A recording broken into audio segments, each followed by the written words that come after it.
one. What up, folks? Once again, it is indeed your boy Tim, the handsome liberal. It's getting harder and harder with the election getting closer. We're approaching March, so what are we, about 9 months in, a few weeks till the national election. Nevertheless, it's a bit difficult to really cover Biden because he's often in the shadows, with the exception of the border mess. We've covered shows on President Biden when it comes to the border. But this particular video, as you see, is titled Black Voters for Trump. We're going to be talking about Trump in the news as of late. We're talking, this is just a few days old at best. Some of this happened yesterday. We're talking Trump attempting to court the black vote. And I'm going to be asking you folks, and it does not matter what ethnicity you are. You don't have to be black to answer the questions. That's how the program is always ran. DJ Julio, yeah! Thank you. Already starting it out right. Happy Saturday to all you folks. We're going to be talking about what could be referred to as some Trump-isms. But I want to ask you folks, do you believe this may actually strengthen Trump with African-American voters? Now, we know you had recently Trump selling shoes. Gen X, yeah! Thank you once again. Appreciate those hat and mustaches to start out the Saturday, right? Trump shoes. Let's start up with the Trump shoes. Had a Fox News contributor suggest that blacks love sneakers, and that by putting out these shoes, it would lead to blacks' support of Trump growing because blacks like sneakers. And I mean, that literally is a quote. Blacks love sneakers. So do you see the Trump shoes as perhaps something that would make black folks, or better yet, Trump, resonate more with African Americans? Because you got someone saying that blacks do love sneakers. And I see in the comments, Michael does agree with that. He says blacks do like sneakers. So do you see Trump's sneakers as, is this something that could lead folks? I mean, after all, Michael Jordan, sneakers, even Kanye West, before he decided to go on the wrong side of the aisle for blacks, he was selling sneakers, the Yeezys. In addition to that, President Trump also stated in South Carolina, I believe this took place yesterday, the mugshot he took down in Fulton County with the other folks, the RICO charge he's facing, he stated mugshot and indictments are causing blacks to embrace me. So he is suggesting that by falling on the wrong side of the law, or perhaps having a law going after him unfairly, particularly if you ask my beloved MAGA, that would lead blacks to sympathize with him. He now has a mugshot, he now has a host of indictments, and he is suggesting that this could lead the black community to see some sort of connection with him and lead to more votes, lead to more support from the black community. And he stated that because of the mugshot, because of the indictments, blacks are embracing him, quote unquote, more than any other group. So we're going to be asking that question flat out. Do you think what Trump is going through is drawing sympathy, drawing support from the black community? What I always say, you don't have to be black to answer these questions. I understand that. You can simply speak on what you're observing, what you're analyzing, and that's how it works. Last but not least, a secondary topic. Nikki Haley is in the news, obviously. South Carolina is a big voting day today. When questioned, she stated Congress needs to sign a border bill and Trump needs to stay out of it. So we're going to have a secondary question. Do you see Congress is lacking on working with the other side in regards to doing something about the border? And last but not least, should Trump be involved in any conversation in Washington regarding the border? So those are the two questions we're going to be talking about today. This is a Saturday, so the audience typically is a bit smaller. Understand the program still will always be MAGA friendly. MAGA will always be the preferred guest. Nevertheless, liberals are welcome on the program. And as you know, we run an uncensored format.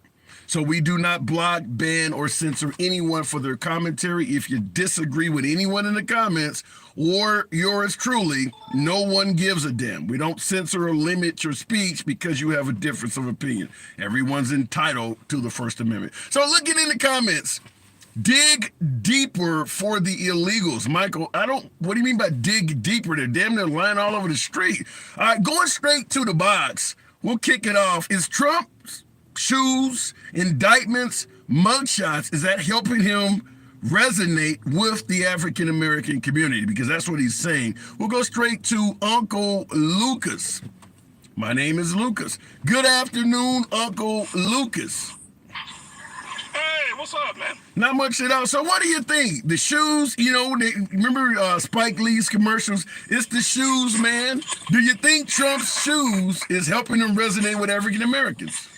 I don't know if it's helping him resonate with African Americans, but I think in the African American community, I'm black myself, we do have a overemphasis in fashion. True. It's part of our culture. I grew up with it. My mom shopped at Payless, so I didn't have the new Jordans. But do you see, speaking of that, you're correct, African Americans, fashion does resonate with us. Do you see Trump's shoes as fashionable? Hey, I've already seen some TikToks with some brothers wearing the Trump sneakers. Me personally, I wouldn't buy them, but why not? And it's unfortunate though, because I honestly feel like his mugshot too does resonate with a lot of black men, because they do feel persecuted by the system.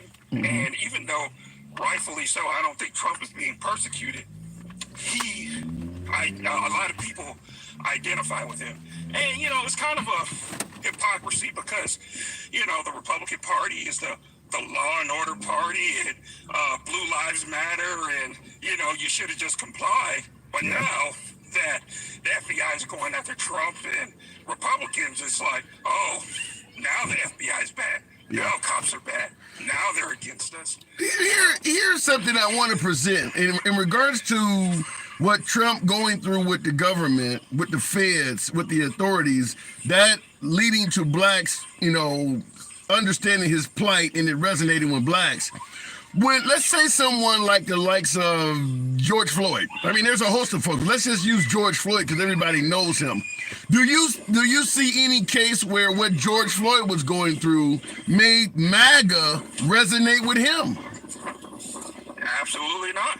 You remember Philando Castile? He was a brother who had a gun, who was licensed to carry, but the cop felt in danger. Yeah. And unloaded a whole mag on him. Yeah. The NRA. Right in front of his girlfriend and child in the back seat. Yeah, I do remember that case.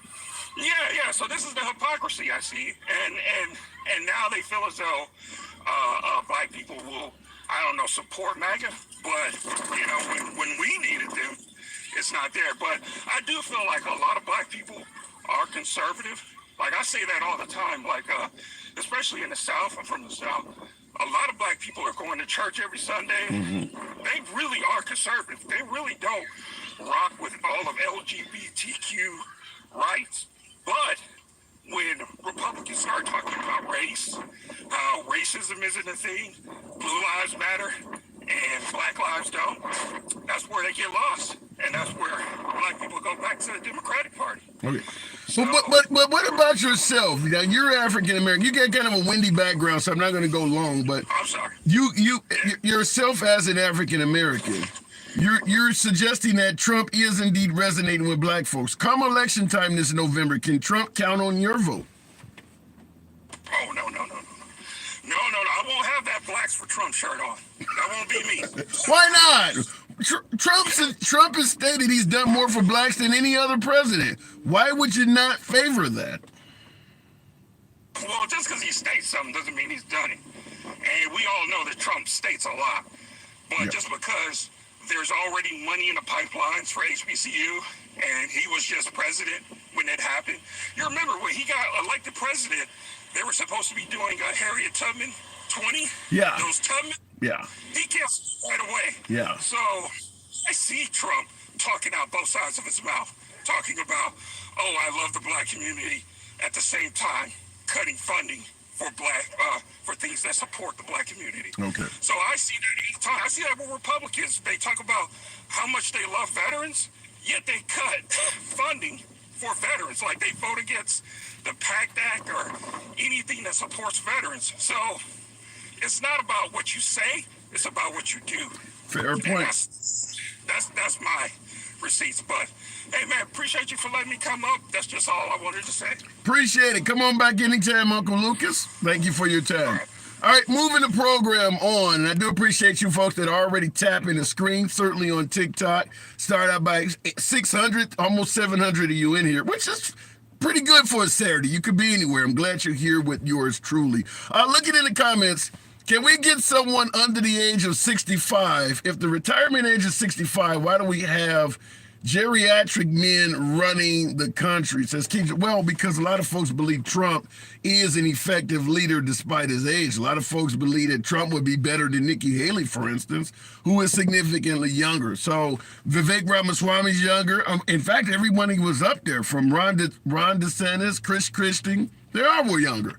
But folks believe that Trump is certainly aware, alert, doesn't have a lot of cognitive decline, and they believe he's a better candidate to run the country. Going to the box, the question we're asking, and I do appreciate you folks that are tapping the screen. For you YouTubers, feel free to smash that like button. Understand this is an uncensored format, so we go left of Bernie Sanders to him having dinner with QAnon. We do believe in folks having the free speech right to speak, and we don't censor it. You don't have to agree with the host at all. It's all about your opinion. Going back to the box, the one and only DJ Julio asking that question: is Trump now resonating with the African American community? And I see Gen Xer says Nikki Haley. What about Nikki Haley as a bird brain? What is leading folks to say that a woman that was twice elected governor, appointed to be ambassador under Trump, why did she become a bird brain all of a sudden? DJ Julio, good afternoon. Well, how you doing, buddy? Well, I think just to answer that question quick, have you seen all of her contradictory videos where she says one thing and then says the opposite thing? I've seen a lot, but what politician does not have a bunch of contradictory statements? Trump. You don't think Trump? Well, they're controversial because of the way that he says them. You're right. Well, no, not even necessarily the way he said it. He said he never knew who Nikki Haley was until a photo came out. He said he never was ever with E. Jean Carroll until she released a photo. I mean, he also does contradictory. He has statements like that too. You're right. Okay. You're right. I was just trying to answer the question about Nikki Haley. That's you flip flop like that, and it's that evident. It's that yes and no about it. It's I don't know if it's bird brain or stupid. I don't know which one's the better word. Well, if you think she's on it, I mean, there is better. But first of all, what the hell is a bird brain? And Stevie D, thank you for that crowd. What is a bird brain? I mean, just a small-minded person. Two-term governor, Trump appointed her as ambassador. If all of that applied, why did he give her the job? Well, I mean, you give a sparrow a chance to be an eagle. You landed on thick. Oh, It's Saturday, brother. I got a show tonight, so I'm getting all excited. Wow. Okay. All right. You got a show. What do you do? I'm putting on a rap show tonight. Oh, shit. Oh, okay, so you're the DJ. Okay, I'm about to ask you to freestyle. All right, so Trump suggesting blacks like sneakers, and that's causing blacks to resonate with them because we like sneakers. Do you see any does that sound valid to you? What I'd like to do is I'd like to take it from blacks and just minorities and middle class in general. I mean, how many of us growing up in the 90s wanted Jordans? We couldn't. Some of us couldn't get them. It took me a year to save up to get them. Yeah, but generally, when you favor someone's design, particularly when it comes to sneakers, it's usually because they've done something. Whereas Kanye West was big in the rap community before the sneaker. Michael Jordan and a host of other basketball players were big in the basketball community before the sneakers. Do folks normally seek the fashion of politicians? I don't think that they have ever followed the politician's style because politicians really only have one style, and it's a suit and a tie. Yeah. And black sneakers or red sneakers or not sneakers, but loafers or whatever you want to call them.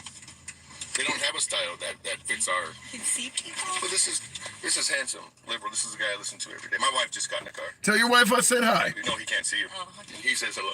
hello. So, I mean, but when you talk about fashion, Trump literally wears the exact same suit just about every day. That's a little. Yeah, he does. You know, but he's gonna make something that everybody else can wear because he understands that not everybody wants that style, in my opinion. So you think Trump himself had a hand in the design like Kanye and Jordan say they do? Absolutely. He's like, I want it to be gold, just like my hair. I want it to be an American flag, cause MAGA, make America great. There's no orange on that shoe though, DJ. Well, I think orange is the color that you're getting from the TV pixels. I don't think he's really that orange. I've seen him in person. You know, that's a good point. I went to a Trump rally myself about 4 months ago, and I don't recall him being that orange either. That is a good point. Okay, I'm gonna have to move it on because your woman sounds like she want to talk to you, man. So. Oh, she's on the phone too. Okay. That's all right. I'll let you on to the next one. It's always a pleasure, Tim. Hey, you too. You too. All right, going back to the box. It's amazing to me that Obama's tan suit was a thing looking at those shoes. Professor Julius, yeah, the tan suit, I've said it before that if someone like Michelle Obama was to run, that would be one of her benefits, that she has very few scandals. And the whole tan suit under President Obama is an example of that. There was very little to very few scandals under the Obama administration. So they did start going after tan suits, lack of a flag lapel. He was on stage, there wasn't no flag behind him, or he got off the helicopter, got off a Marine One, and he didn't salute. I think we had Solyndra, Benghazi, Fast and Furious, but the scandals under Obama compared to Biden and Trump were minimal at best. It definitely was a different day and age. Looking in the comments, why doesn't Michelle run, says Gunny Jim? There's a lot. There's a lot of reasons why you may not run for president, particularly in this environment. Currently, Michelle Obama, if she's hanging out with her husband in Hawaii and things like that, they do have Secret Service, but she can go surfing and things like that without a huge worry of somebody taking a pot shot at her. If she runs for president and she's going against Trump, her life becomes a lot less safe. I mean, that's just the way it is. And certainly with Trump, it's probably even a little bit steeper. I mean, it's just not safe to be an enemy of Trump, to be on the, well, I won't say the enemy, but to be on the wrong side of Trump is not safe. I'm going to assume Nikki Haley could probably testify to that pretty good. So if Michelle Obama ran, she may not want that drama. Right now, her children are adults. Grandma, yeah, thank you for the hat and mustache. Right now, Michelle Obama's children are now adults. They're running their own lives and things like that. If all of a sudden she starts going up against Trump with the wrath of MAGA, their lives will change forever. I mean, so there could be, there are legitimate reasons for why she may not run.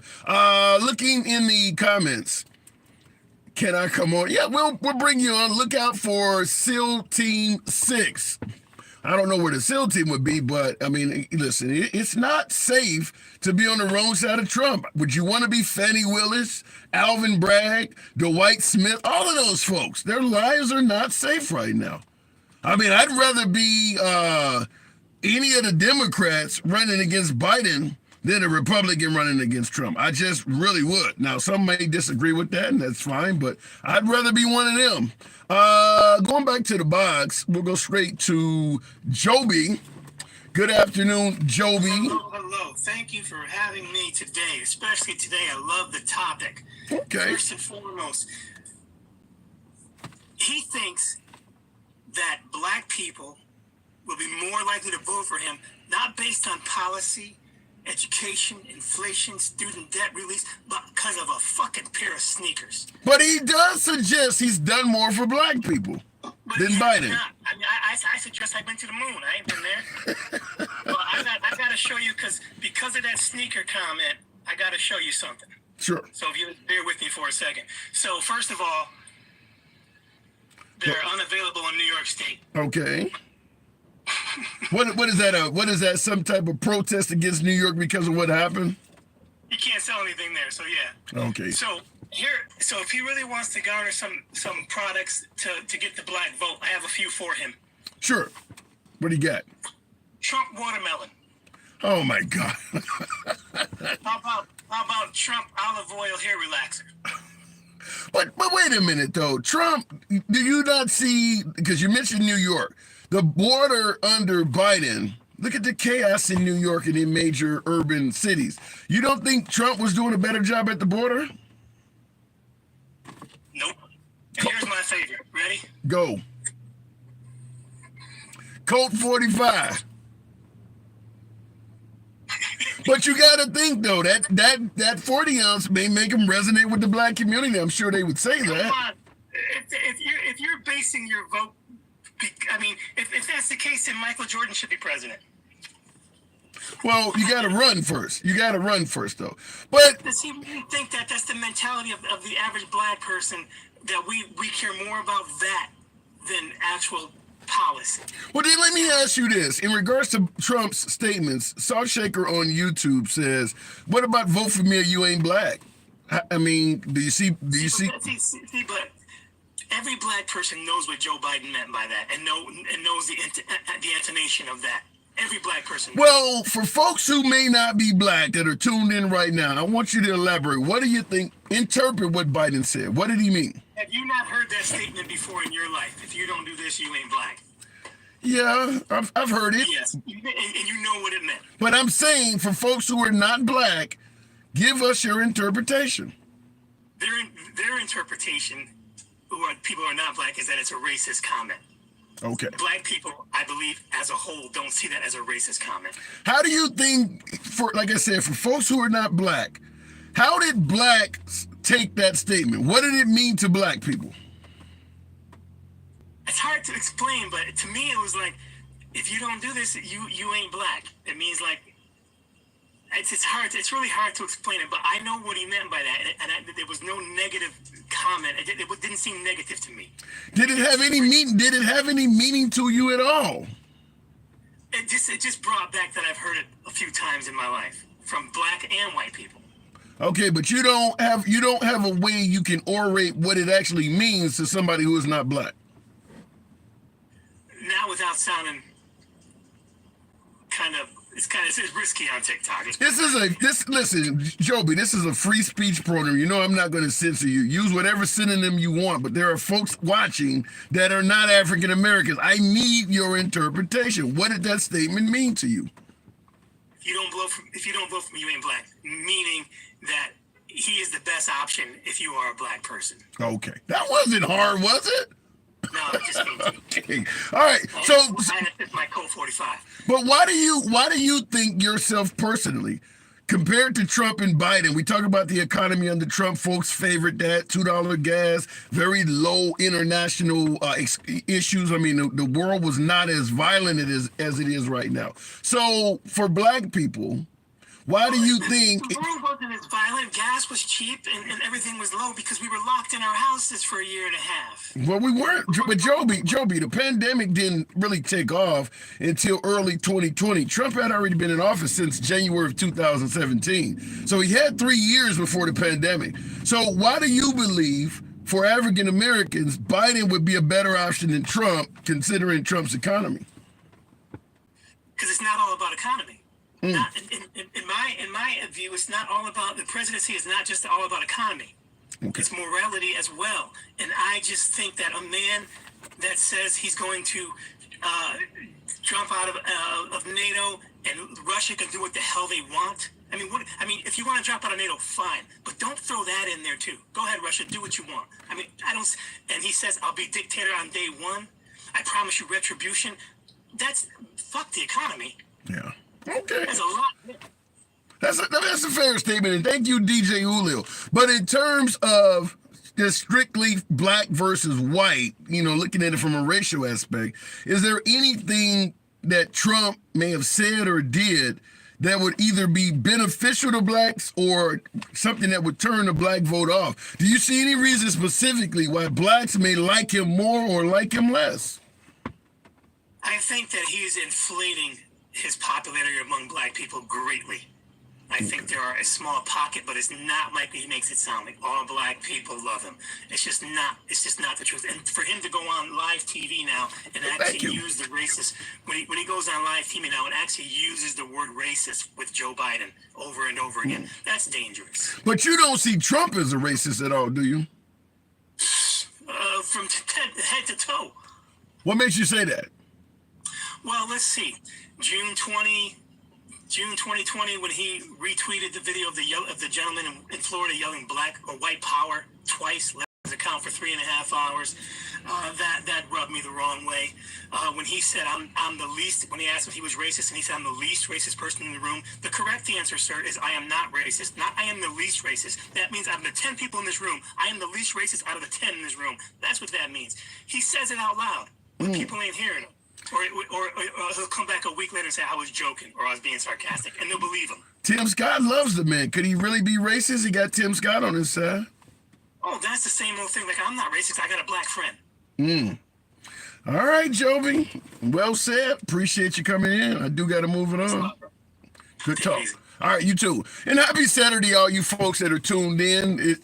This is a little bit of a smaller audience on TikTok, but certainly appreciate you YouTubers. Understand the program is ran in an uncensored format.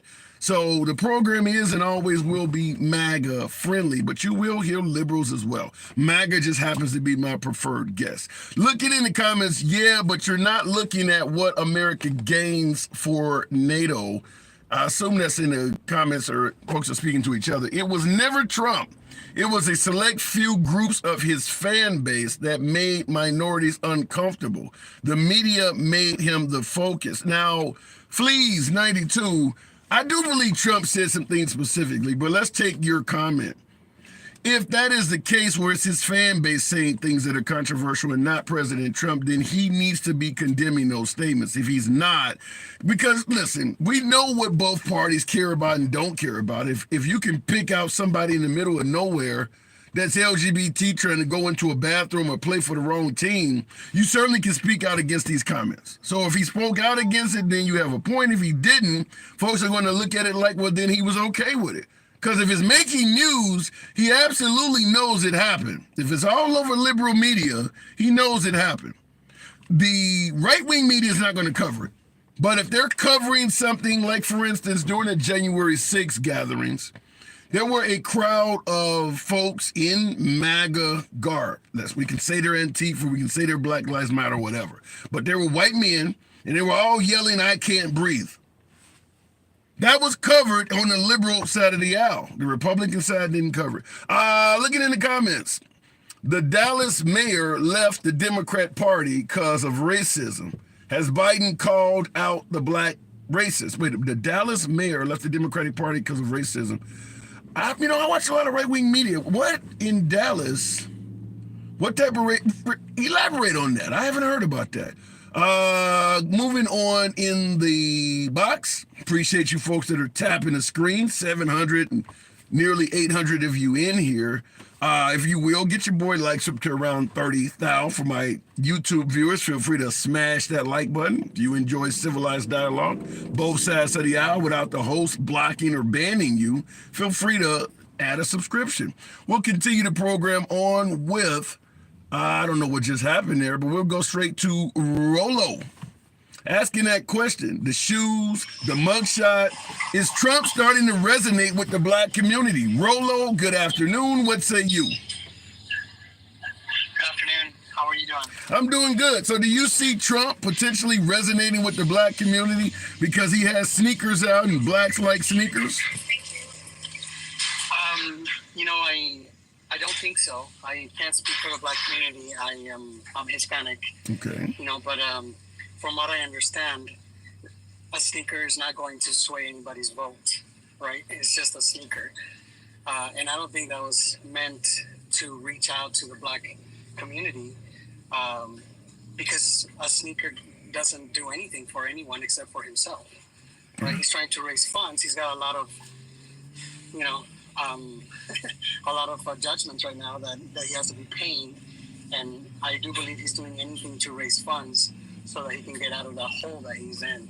Well, Rollo, he says the indictments are a witch hunt because at the end of the day, folks don't want him being reelected. So they're throwing anything they can out to get the guy.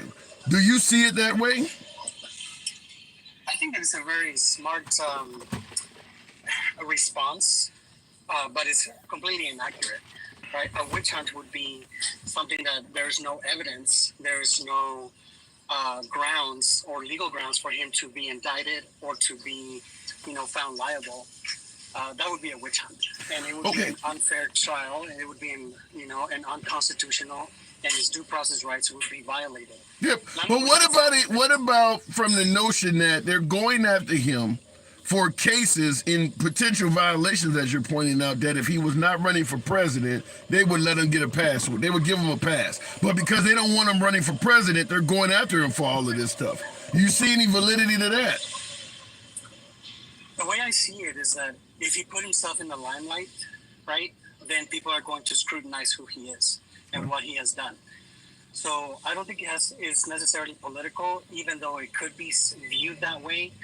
But if you grab Biden, if you grab anyone who is in the limelight and putting himself out there for the public to scrutinize, then they are going to do that, whether it be political or whether it be something else, right? If I believe that if he would have stayed, in his home in Mar-a-Lago or in New York and not ran for president, he probably would have, gone through this life without being scrutinized as much as he has.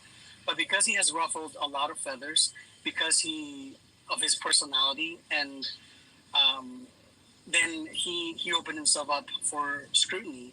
And I think everyone does, right? Obama did. Any president out there opens themselves up for scrutiny if you're running for public office. The problem is not that he opened himself up for scrutiny, but that when they scrutinize him, they found all of these things. Yeah. And that is indisputable. So it sounds like you are admitting that if he didn't run for president, a lot of these charges he would probably not be dealing with because they wouldn't have scrutinized him. I believe so. I mean, if you look at Al Capone, right? If he wasn't such a famous person, I don't think they would have gone after him so much. Yeah. If he would have laid low, if he would have been in the background and all these things, he probably would have gone through his life with all. But then, how is that not weaponizing the justice system? I mean, he's running for president. We don't want him to win, so we're going to scrutinize his life and use the justice system against him in any way we can find out. When he says that they're weaponizing the justice system against him, it sounds like you're saying that's true. I reject the premise of the justice system being weaponized against him. I just believe that when the justice system comes after you and they find something, then you're going to have consequences, right? So I don't believe it's a weaponization of the justice system. I just believe it's the justice system doing its job. Okay. And if he had nothing to, to hide, if he was a clean business person and if he was legitimate and if he didn't do everything that he's doing, then they would have scrutinized him and then moved on, right? I mean, look at what Pence, right? Pence, they scrutinized him with the documents that they found. They did the same thing with Biden, and they did an investigation, and then the findings came back that he didn't violate the law. Okay. And they moved on. So let me carry on with the second half of the topic. Trump is also suggesting that his mugshot and all of these indictments is making him, is drawing a lot of sympathy towards him from the minority community. Do you see any of that? I don't see it. I mean, no. I think it's more rhetoric. I am Hispanic. And unfortunately, in my community, there's a lot of people who follow Trump, right? But I don't think it's because they feel sorry for him. I believe it's because they're not educated enough to understand that the policies that Trump and Republicans pass are against our own interests, right? They vote based on fear. A lot of people. Wait a minute. You, as a Hispanic yourself, do you see Trump enacting policies that's against your best interests? Absolutely. Like what? Like what? Well, okay, I am an immigration attorney. Oh. That's what I specialize in. Okay. So I see it every time. And if you want to speak about specifically things that affect my community, there are so many policies that I can enumerate right now that went through under the Trump era that directly impacted extremely negative my community. For example, the zero tolerance policy. I don't know if you're familiar with that, but the Trump administration kind of on the grounds of 8 USC 1325, which would be unlawful entry to the U.S., which is a misdemeanor, right? Akin to a Class C misdemeanor with a $250 fine. That made it so the government had criminal jurisdiction over people crossing the border. And based on wait, hold on. What do you think? What do you personally think should happen to someone if they come to this country illegally? I don't have an opinion on it. I just have the law on what does happen to people, right? So when people come into the country illegally or through the ports of entry, you can ask asylum, and that is the law. It's 8 USC 1158. It doesn't matter whether you come in early, through the border, through the ports of entry, or in between the ports of entry. You are legally allowed to ask for asylum. So right now, as we speak, do you see President Biden is handling the border? How do you judge his handling of the border? Is it better than Trump's? Oh yeah, absolutely. Really? Under Trump, he enacted Title 42, which was basically an expulsion executive order under emergency powers, and that just created a revolving door, right? So people would come in, and then they would be kicked out without any repercussions. And then you have to wait in Mexico until your turn came up to ask for asylum, and they metered the asylum seekers extremely hard. So a small amount. I don't know, Rollo. I don't think there's many folks. I mean, I don't know. I guess I would ask the audience by way of yes or no. Here's the way I see it, right? Okay, well, hold on. Hang on a second. Hang on. By way of yes or no in the audience, how many of you folks think that Biden is handling the border better than Trump? Yes, if you think so, no, otherwise. Rollo, go ahead. Yeah. So what I'm saying is that there are laws that need to be followed. When Trump did his border policy under Title 42, he just caused a revolving door. And it created a lot more perilous situations for undocumented folk to be waiting in Mexico. And it gave more power to the cartels, and it gave more money. And people were coming in and then being, taken out, and then back in and taken out. When that expired under Title 8, you are actually penalized if you come in and out, right? You are taken, you are fingerprinted, you are processed. He was trying to defend the border, Rollo. That's what happens. You get penalties. I understand. No. What I'm saying is that under Title 42, it was not penalized. It was just a revolving door. Under Title 8, which is our ruling law, Title 8 USC, that's what everything goes under immigration, that is a more punitive law. And it's actually better for the U.S. because it does not create a revolving door. If you are kicked out and then brought in, then you can be penalized up to 5 years. And now, instead of it being a misdemeanor, now it's a felony.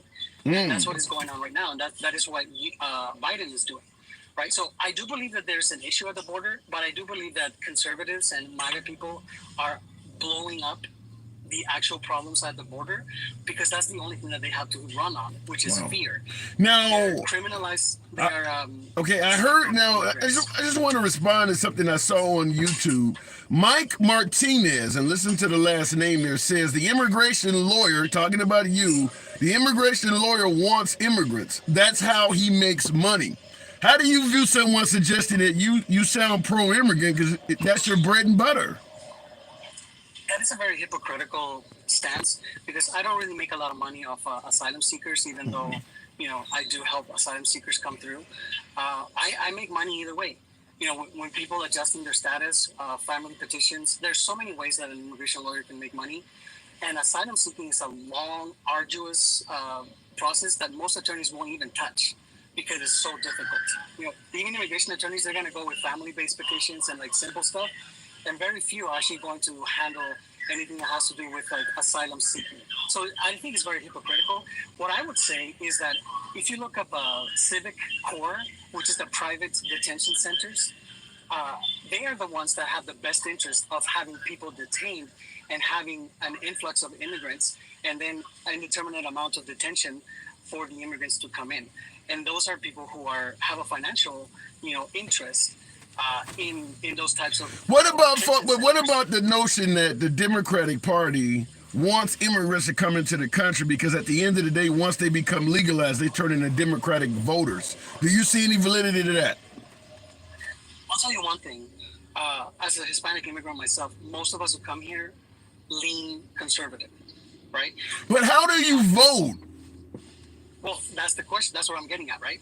So we are innately conservative, but because conservatives hate us and they always impose laws that go against our best interest, then we are forced to vote for people who are less toxic to us. Wow. And that would be the Democratic Party. All right, last question. You just hang on. Last question. You just stated we vote lesser of two evils, so to speak, for Democrats because conservatives hate us. What leads you to believe conservatives hate Hispanics? The policies that are enacted, right? For example, it is objectively true that Democrats have consistently tried to pass immigration reform and complete immigration reform. But we always get filibustered at the Senate level. We need 60 votes for that to go through to have a comprehensive immigration reform. And not one freaking Republican will sign on to any immigration reform to allow for a comprehensive, common sense immigration reform to happen. And it always has been the Republicans. And Democrats have always passed. We had multiple bills that have passed the House and have always been blocked at the Senate level because we don't have a supermajority. And there's no bipartisanship when it comes to immigration reform. So it is objectively true that Republicans are the ones that block any benefits to immigration. Wow. What do you think of Marco Rubio? He's Hispanic down there in He's Florida. a douche. So is Ted Cruz.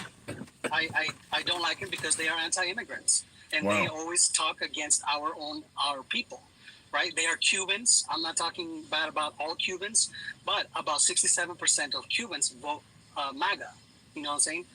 Because they have a special immigration benefits that is called dry foot, wet foot, right? Cubans came into the U.S. and then as soon as they stepped on foot, they had a legal immigration process that they can become citizens. And then, like I said, they vote out of fear because they come from a communist country such as Cuba, which is a dictatorship communist country, and then they automatically think that the Democratic Party in the U.S. is the equivalent of communism. Wow. And that is completely wrong. You cannot compare Cuba to the U.S. Democratic Party. No. So obviously that ignorant. Okay, my caller must have got a call. Sorry about that. All right. I do got to move it on, but I do appreciate you. I do have to move it on, but I appreciate you coming through, man. Yeah.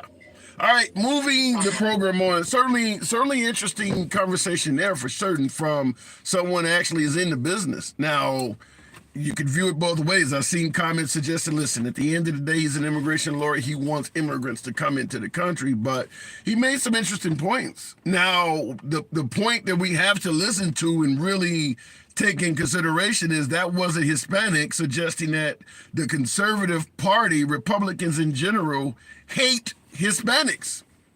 Wow.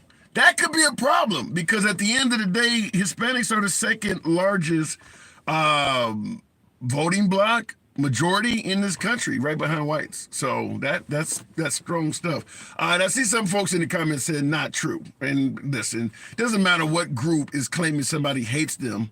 There are going to be people that say that's not true. That's always been that way during throughout American history. There were folks even during slavery saying that nobody was hating black folks. I mean, there's no way to avoid that. Look at it in the comments. The president is just a face man. He doesn't make the big decisions. The ultra rich run this world. The Rockefellers and the Rothschilds. I don't believe that Trump is being superseded when Trump was in office. I don't believe he was answering to the Rothschilds and the Rockefellers. I get your point. I know where it's going, but I don't agree with that. It's not about being racist to protect the people of the USA. Fact, but you can do it in a racist way. I want to protect my home. So I don't want anyone to come in my home. But if I'm more suspicious of whites than blacks, I'm protecting my home, but I'm doing it in a racist way. So you can do what you suggested while implementing racism simultaneously. It can happen. All right, going back to the box. we're still asking that question. Is Trump gaining sympathy, support from the black community because blacks like sneakers? And he just put out a pair of high-priced sneakers. In addition to that, President Trump himself has stated his mugshot, the indictments he's dealing with, has made the black community, once again, embrace him. His own words was, blacks are embracing me right now more than any other group, is what he going through, leading African Americans to favor him more than, say, Joe Biden. You know, understand, you don't have to be black to answer these damn questions. And we're not going to censor you in any way, fashion, or form, regardless of your opinion on the subject. Going back to the box, Joey Bag of Donuts. Tap the screen. Appreciate you folks that are 700 plus of you in here. Feel free to tap the screen on TikTok, YouTube. If this is the type of content you favor, civilized dialogue from both sides of the aisle with zero censorship, smash that like button, a subscription if you will. We're here generally Monday through Friday at 1 p.m. Joey, good afternoon. Hey, Jim. Hey, good to have you on. So what do you think? Is it the shoes, man? What? White people don't wear shoes? You don't wear sneakers? That ain't what he said, though. He's suggesting that blacks... I know. You know what? Sometimes, I like Trump's policies, but sometimes things he says is just like, really? I mean, black people aren't going to like him more just because he puts out a pair of shoes. Okay, so you're saying Trump may have missed the mark on this one. I haven't heard the quote personally, but if that's what he said, then yeah, I think he missed the mark on that one. Okay. What about the mugshots and the indictments? You think that's drawing blacks to him more? He said that the mugshot and the indictments is causing blacks to embrace him more than any other group. Well, I think it's like Dave Chappelle said, you got a rich white man saying what the black man's been saying forever.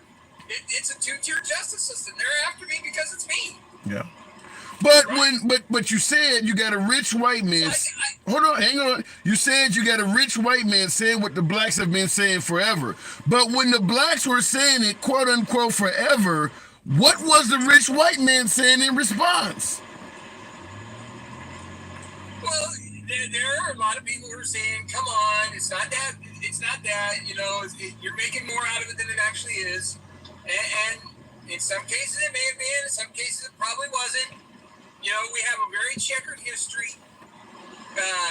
I think inherently the American experience is trying to make up for past grievances, but I think some people won't let go of those past grievances. And no matter what any white person does, there's going to be a certain percentage of black people that are never going to think it's enough. So go ahead. And I think it's the other way around too. No matter what some black people do, there's going to be a certain percentage of white people who are just going to say it doesn't matter, but they're wrong. Wow. We've been wrong a lot. Whether it's white people, black people, brown people. I wanted to say something about this guy that you just had on before me, the immigration lawyer. Okay, what you got? He says that the conservatives keep tanking comprehensive immigration reform. Well, hold on. I'll let you continue, but Nikki Haley, which is kind of the second subject in regards to where you're going, Nikki Haley says Congress needs to sign the border bill and get Trump out of the picture. In other words, Nikki Haley is suggesting that they could do something about the border if Trump would step back. Do you see any possibility of that? No, it's not. The border bill is not going to get passed because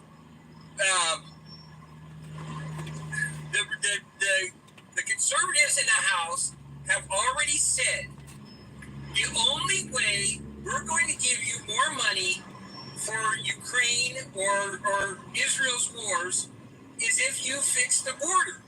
And this border bill does not fix the border. Well, wait a minute. There's some counterpoints. And real quick, Suxley on YouTube, thank you for that super chat. Someone similar to you there, Joey, says Trump 2024 with the American flag. But you're saying that they were talking about they were going to get rid of catch and release. They were going to put a limit on how many immigrants come into the country, and they could close the border without any authorization. You don't favor anything that was in that bill? Why does Biden need this bill to do that when Trump was doing it before Biden came in? Was Trump breaking the law? The Supreme Court stopped Trump on a lot of levels. No Muslims. Remember he tried the full Muslim ban? So Trump tried a lot of stuff that the law did stop. But Trump didn't put in a Muslim ban. Trump put in a ban of people coming in from countries that had a high percentage of terrorist-related incidences. He didn't say no Muslims can come. Yeah, he did. Yeah, he did. Hold on. Hang on a second. Joey, hang on. I'm not going to stop. I'm not going to stop you from speaking, but I've played it on the program numerous times. The actual quote is, I'm calling for a total and complete ban on all Muslims entering the country. You can type in what I say and you'll see him saying it. He didn't say certain countries. He didn't say a certain time. He didn't say any of that. Okay, but I'll agree with you on that. Okay, Tim? But Okay. what was the policy? A total and complete ban on all Muslims entering the country. That's the policy. That's not true. That's not true. Trump may have bloviated and said, "I want a complete ban on all Muslims entering the country."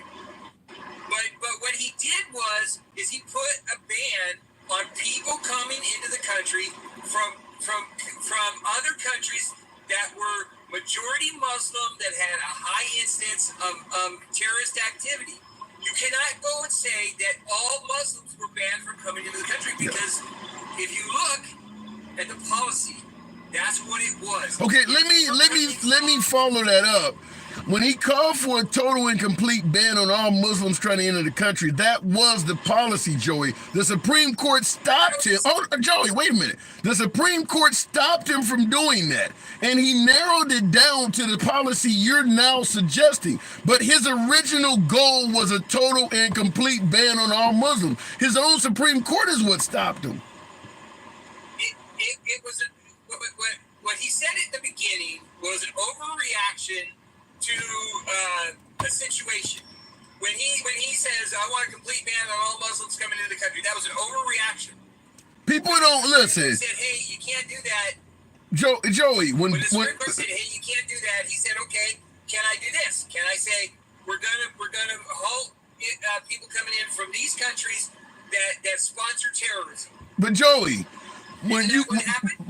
when you say something, people don't care if you're overreacting. When Biden said, "Vote for me, you ain't black," maybe he was overreacting.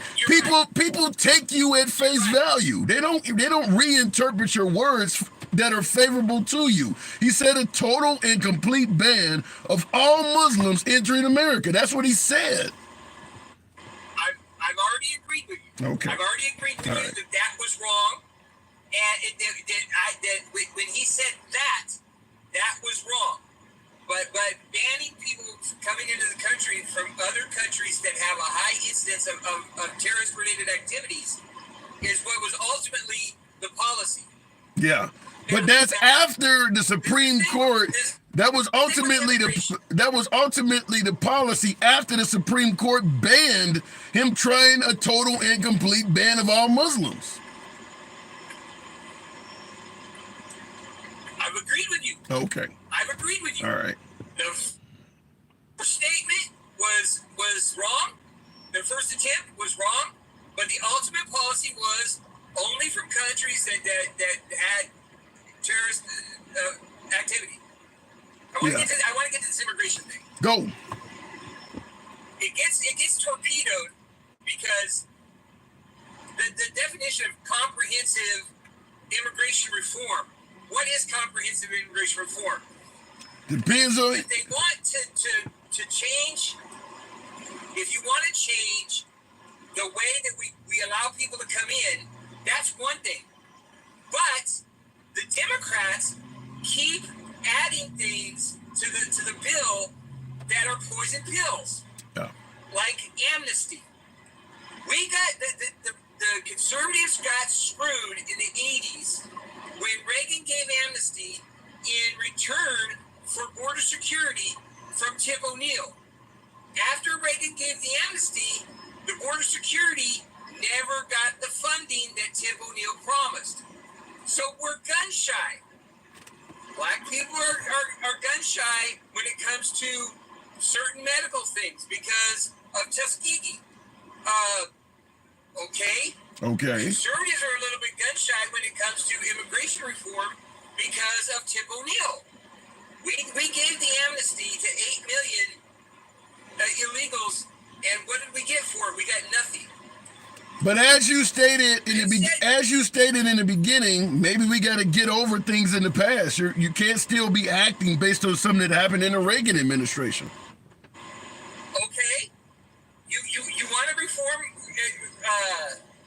immigration and how we let people come in? Put a clean bill on the table that says let's update the immigration policy. I'll tell you what, I will campaign for anybody who says the United States is going to have the same immigration policy that other countries have for U.S. citizens. Okay? Every country has a different policy, Joey. Every single country on earth has You're right. Yeah. You're right. So if Mexico's policy is you cannot immigrate to the United States, to the Mexican states, unless you have, I think it's 5 or 10 years worth of expenses in the bank. Why are we taking Mexico's problem children and bringing them here? Because they are products of the United States. That's a good question. The reason why a lot of these folks are coming here is because, unlike many other countries on earth, America is involved in the inner workings of a lot of countries. For instance, Venezuela sends a lot of immigrants here. What happened to Venezuela? Well, America did not like them when Hugo Chavez was still alive, imposed huge sanctions on Venezuela and drove them deep into poverty. So now their citizens are like, well, shit, just like what Governor Greg Abbott is doing. If you want them, we're going to send them to your cities like New York and shit. Well, Venezuela is like, well, if you're going to destroy our country, we're coming to yours. That's why they're doing that. Okay. And when conservatives like Rand Paul says, bring all of our money back, bring all of our troops back, just let countries be on their own, what happens? Now we're xenophobic. Now we hate the Venezuelan people because we're going to draw everything back. Venezuela, you go do what you want to do. You want to be a communist country? You go do it. You want to sell your oil to whoever? You go do it. But you're not getting any money from us. But Joey, it's too late. The damage to Venezuela has been done after years and years of sanctions. You can't just say, go be a communist country now. The damage is done. Are we the only company that sanctioned Venezuela? We led the process. Doesn't matter. Yeah. Are we the only country that sanctioned Venezuela? It would not have happened without America. Nothing in the world happens without America. Okay, then that's why we have an immigration problem. Exactly that reason. You're doing things to hurt other people's countries. Okay, how about we take in Venezuela's women and children and tell the men, go fight for your country? Listen, I don't think Venezuela is in a battle with anybody. If the people don't like their government, if they can't live because of their government, they want to escape and come here because they're poor, they have no education, they can't survive because of their government. Then don't you think that their military-aged men should stand up against their government and say, you need to do better for your people. Okay, I do gotta move it on, but I gotta move it on. But to answer your question, they did not have a problem with their government when Hugo Chavez was alive. It was America that had a problem with their government, and we are the ones that destroyed it. Just like we destroyed the government in Iraq, we destroyed the government in a host of other countries in Africa. That's what we do.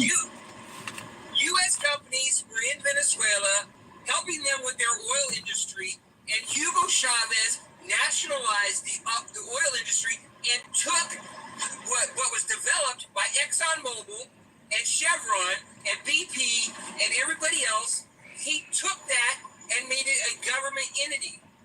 He said, I don't care that you've invested millions of dollars putting in these oil wells. It now belongs to the Venezuelan government.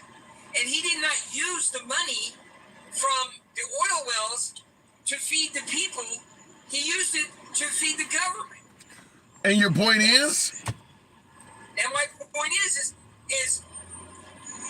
we put the sanctions on because he took ExxonMobil's assets without paying them for it. He took all the income from the oil, and he did not help his people. Okay.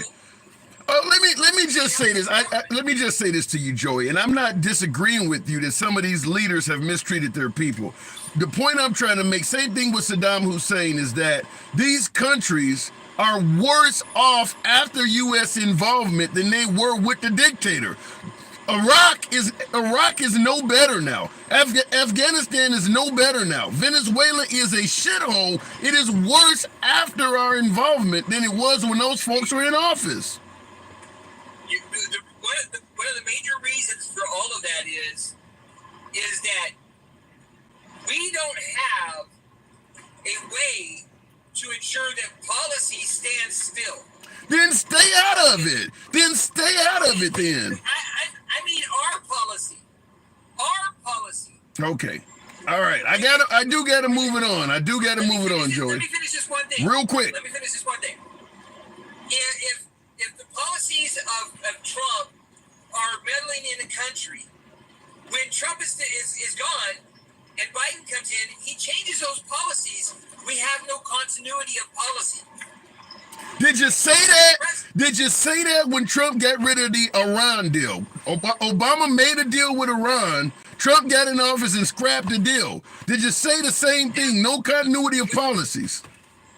If Obama had made that deal as a treaty, if he had taken it to Congress and said, make this a treaty, I'd agree with you 100%. And you agree with... But come on, Joey. Whether it's the Paris Accord, whether it's NATO, whether it's NAFTA, Trump has got us out of a hell of a lot of deals. You talking about no continuity of policy? Trump has been talking about getting rid of every deal we ever made. The only thing Trump has said about NATO is you pay your dues or you get out. Okay. All right. I do got to move it on.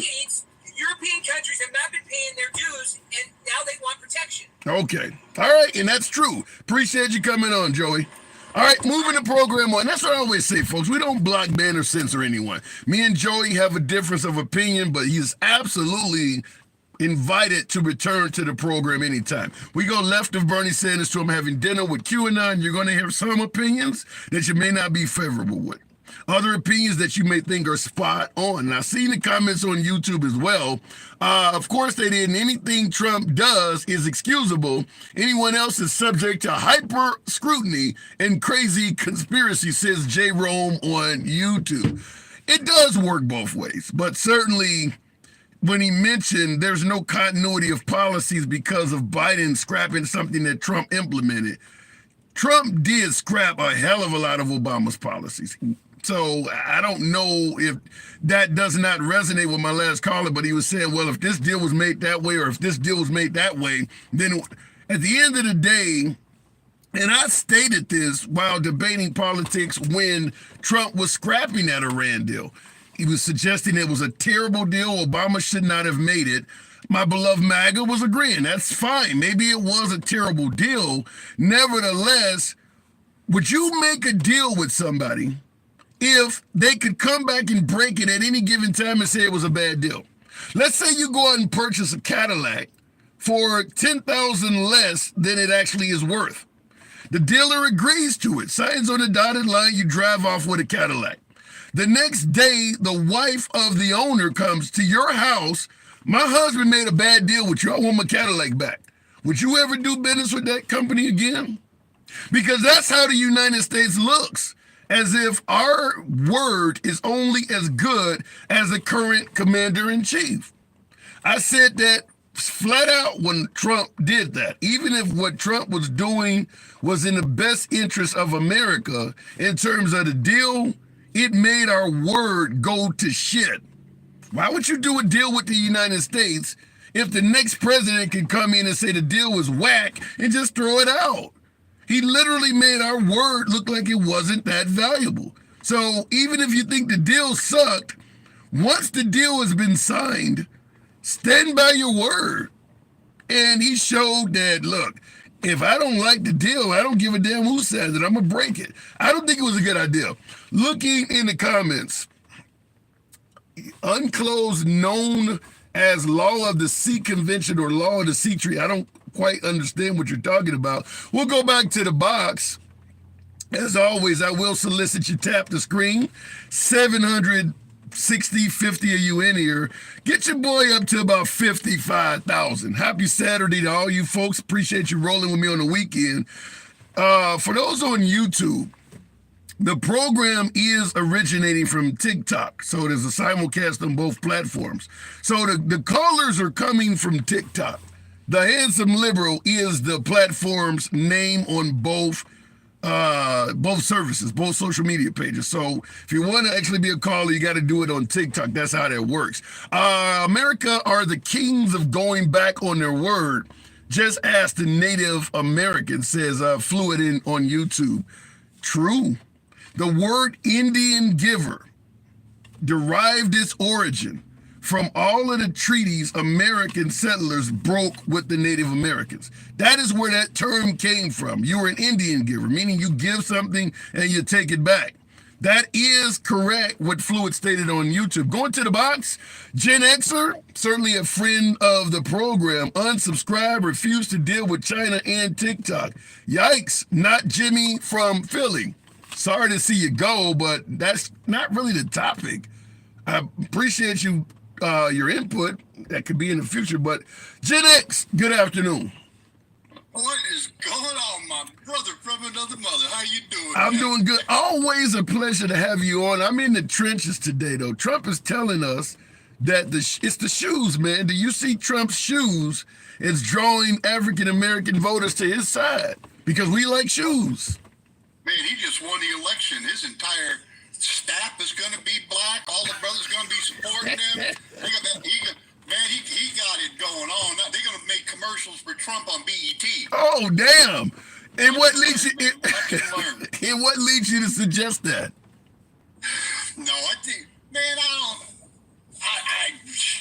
I think that's the most ridiculous thing I've ever seen.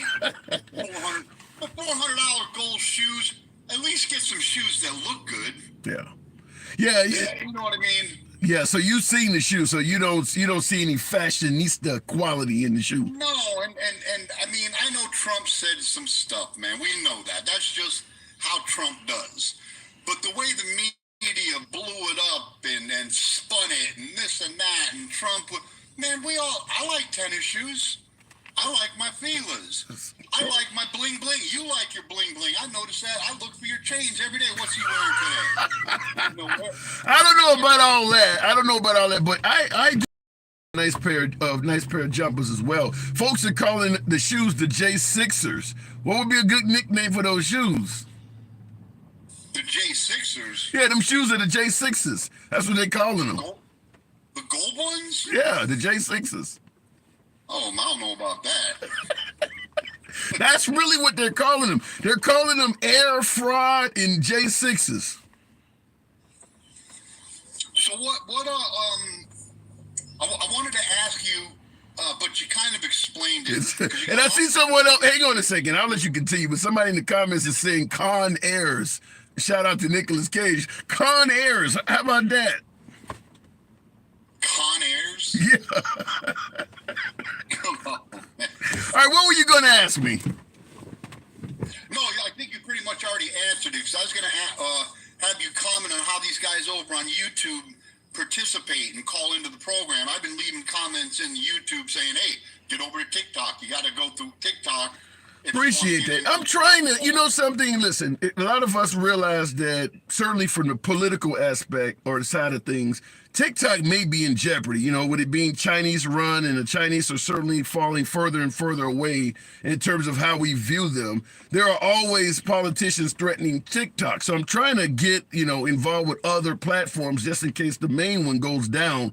But currently folks ask the question you just stated. They want to know how to call in, and YouTube. I don't know if I can even do this on YouTube in the same way where you can have folks actually able to come on. If you could, I would certainly entertain it on YouTube, but I don't think you can run it like that. So I do appreciate, because the folks on YouTube are growing. I mean, it's over 100 people there right now watching it, so it is growing.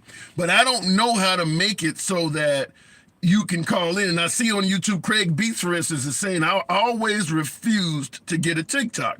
And there's a lot of YouTubers like that. So I don't know how to make it so they can call in. There's a way to link it, Tim. I used to stream on YouTube and Twitch all the time. I'll go ahead and look at that, and I'll go ahead and shoot you a message on how to do it. Please do. Please do. There's a way to link it. Please do. That would absolutely be appreciated. Since you are MAGA, by the way, Gen X, JD in the comments said, ask your Trumpers what's their plan after the 4 years if he gets back in.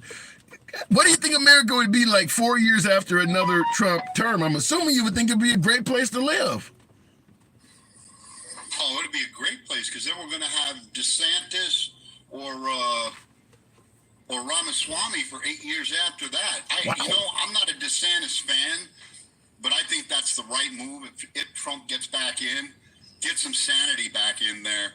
DeSantis or I even like Tulsi Gabbard, quiet as it's kept. Well, I agree with you. Even though I lean left, I would agree with you that in terms of sanity, where you got a Republican, the liberals are going to bitch about a Republican, but in terms of less chaos, I believe either Vivek Ramaswamy to me is just a salesman, but I do see Ron DeSantis is probably a conservative that us liberals would not like, but it would be more like the Bush administration or something like that, where you wouldn't have crazy statements all day long, and because Trump's policies was not even pissing off a lot of folks on the left. It was the statements. You go back and ask folks why they don't like Trump, and they're on the Democratic side of the aisle. Most of it is in relation to tweets and things he said. Very little of it is in relation to the actual policies. Ron DeSantis wouldn't be talking that much. Now, you know where Ramaswamy would do really, really well? Ramaswamy would do outstanding as the press secretary, because he explains stuff a lot better than Trump does. Yeah. If he's willing to drop down to such a low role. But I'll say in regards to Ramaswamy as a politician, the moment he started talking about raising the age of voting up to 25, unless you've been in, a first responder or been in the military, he totally lost me with that one, because that's obviously a way to gerrymander the votes. The young vote generally goes left. So what he is suggesting, where you got to be a first responder or you got to be in the military if you want to vote under the age of 25. So what he is doing is trying to tailor votes to the right side of the aisle. To me, that's almost like pseudo cheating. So he lost me when he proposed that. Yeah, but a lot of people get wild ideas. I want to see a certificate of life as opposed to a certificate of birth. Oh, we got to talk about that. I can't believe you said that in the comments. Oh my God. So let me make it, I'll frame it and you can explain it, because I think they're going to tear you a new one with this one. But you're saying, as opposed to a birth certificate, now this is the pro-choice, pro-life topic, but as opposed to birth certificates, you're saying we need to eradicate that, and at the time a woman is found to be pregnant, we should issue a certificate of life at that point. Yep. Why do you suggest that? Well, because then there's a certificate of life. It legitimizes life. So she's 2 weeks pregnant, and you done already gave her a certificate of life. What happens? So if the baby is stillborn, or if there's illnesses inside, I mean, how do you know it's going to survive?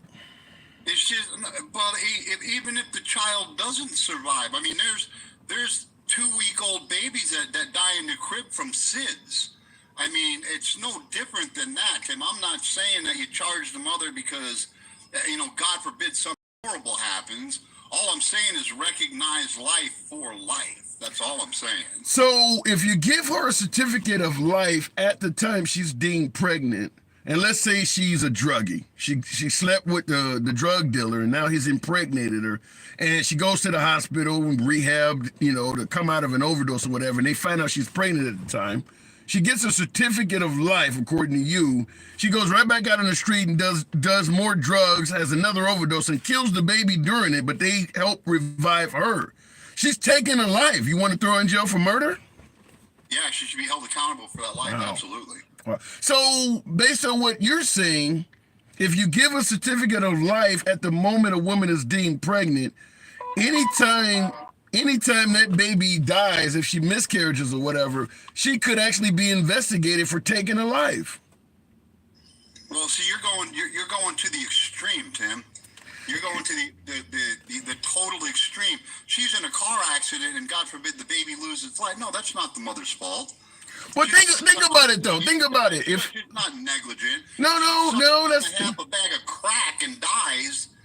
Yeah, that's I don't know about that. Gen X, here, when you say extreme, okay, if I'm driving down the road and I got my 1-year-old on the seat next to me, or I got him in the back seat with no car seat on, and I get in a major accident and that 1-year-old was killed, I'm going to be charged negligence, whatever the hell, manslaughter. I'm going to be charged for the death of my kid because I didn't have him properly strapped in.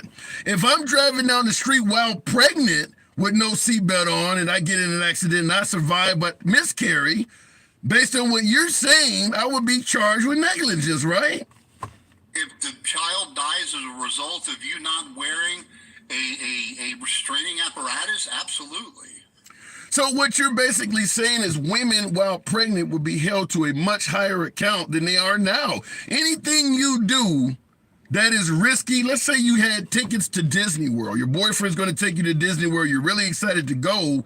And a week before you leave, you find out you're a few weeks pregnant. But you're eager to go. You get on the roller coaster or something and you miscarry. They can show you knew you were pregnant before you went and you went anyway. Isn't that a crime? No, that's not, because that's not negligence, because most of the time a pregnant woman isn't going to miscarry because of a roller coaster. If she is, there is a disclaimer on the ride saying pregnant women should not ride this ride. So if she is pregnant and she knows she's pregnant and the sign says pregnant women shouldn't ride this ride and she gets on it anyway, is she not committing a crime? No, she's not, because that's not an absolute language. She should not ride the ride means that she shouldn't ride it because it could potentially do something. Maybe it won't. Now, if it says it will, if there's an absolute language, this ride will cause a mission, then yeah, then she should, because she knew better. Okay.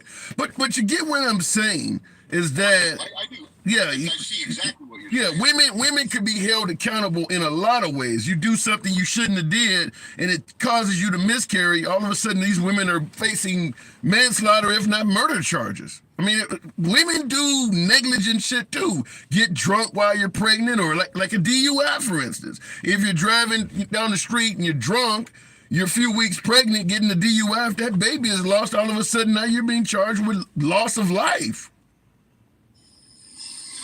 If I say that again?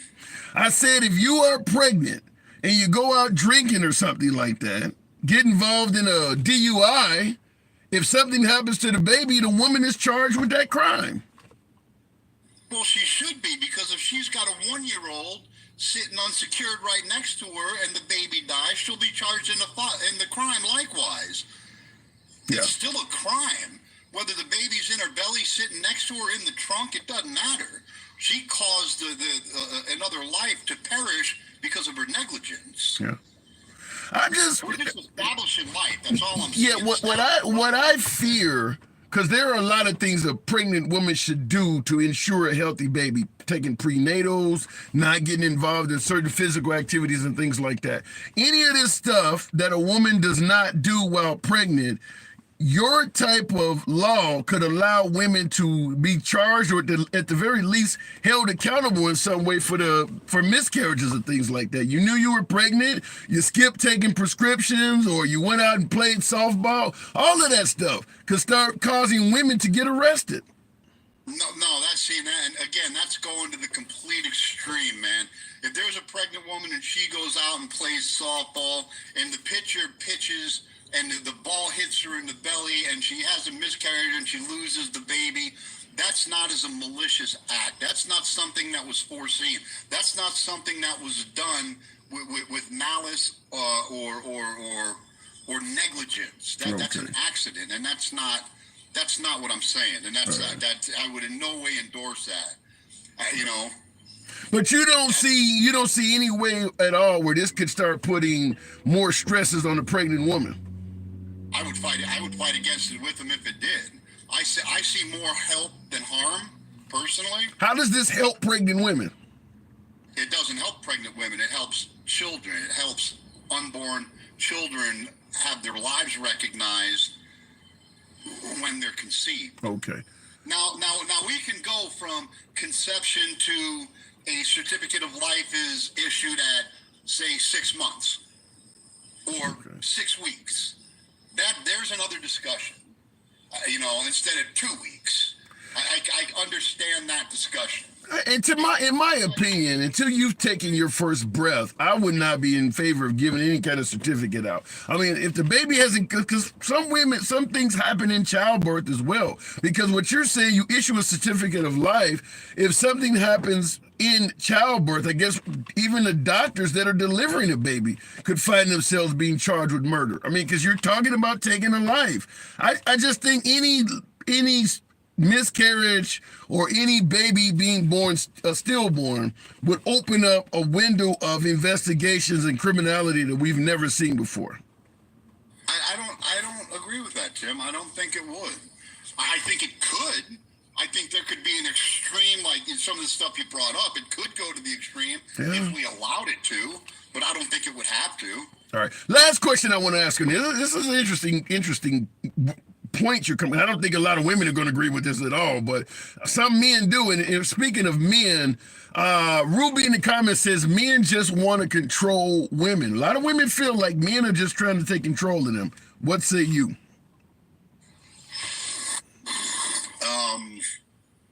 Men just want to control women. No, that's not. But at the end of the day, you do understand this would give us a little bit more control, because if a woman, there are ways we could say, look, she did that or she did that. I wanted to investigate it. You killed my child.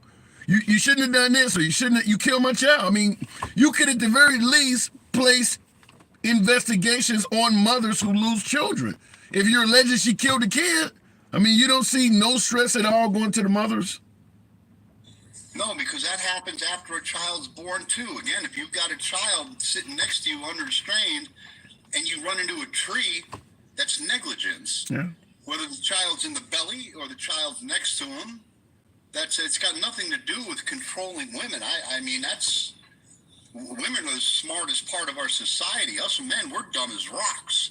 If it wasn't for women, we'd be beating on the side of walls and blowing each other up. Or maybe just beating our meat. Gen X, I appreciate you coming through. I do have to move it on. Good conversation as always. Thank you. I got to say one more thing to you before we go. Real quick.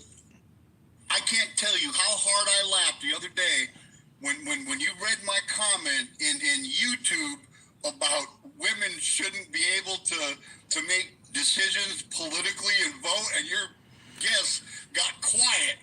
I got up and walked from my chair. But you did say that. You did say that the moment we allow women to vote, everything is went to shit. Do you actually agree with that? You believe that? I do. We'll save that one for tomorrow, man. That's another. Oh my God! All right, appreciate you coming on, Gen X. You too. Wow, you're always welcome back. Everything is went to shit. since we allowed women to vote. That's Gen X, folks. He is a friend of the program. Understand, folks, as I say, the program is MAGA friendly, but liberals are welcome as well. You're going to hear comments that you may think are crazy and others you may strongly agree with. So some folks certainly disagree with my last caller, but it is that it is, folks. This is an uncensored program. We don't believe in censorship. First Amendment free speech rights for all. Dwight Handsome says Gen X is way out there. I don't think he's alone, though. And I saw folks in the comments agreeing with him.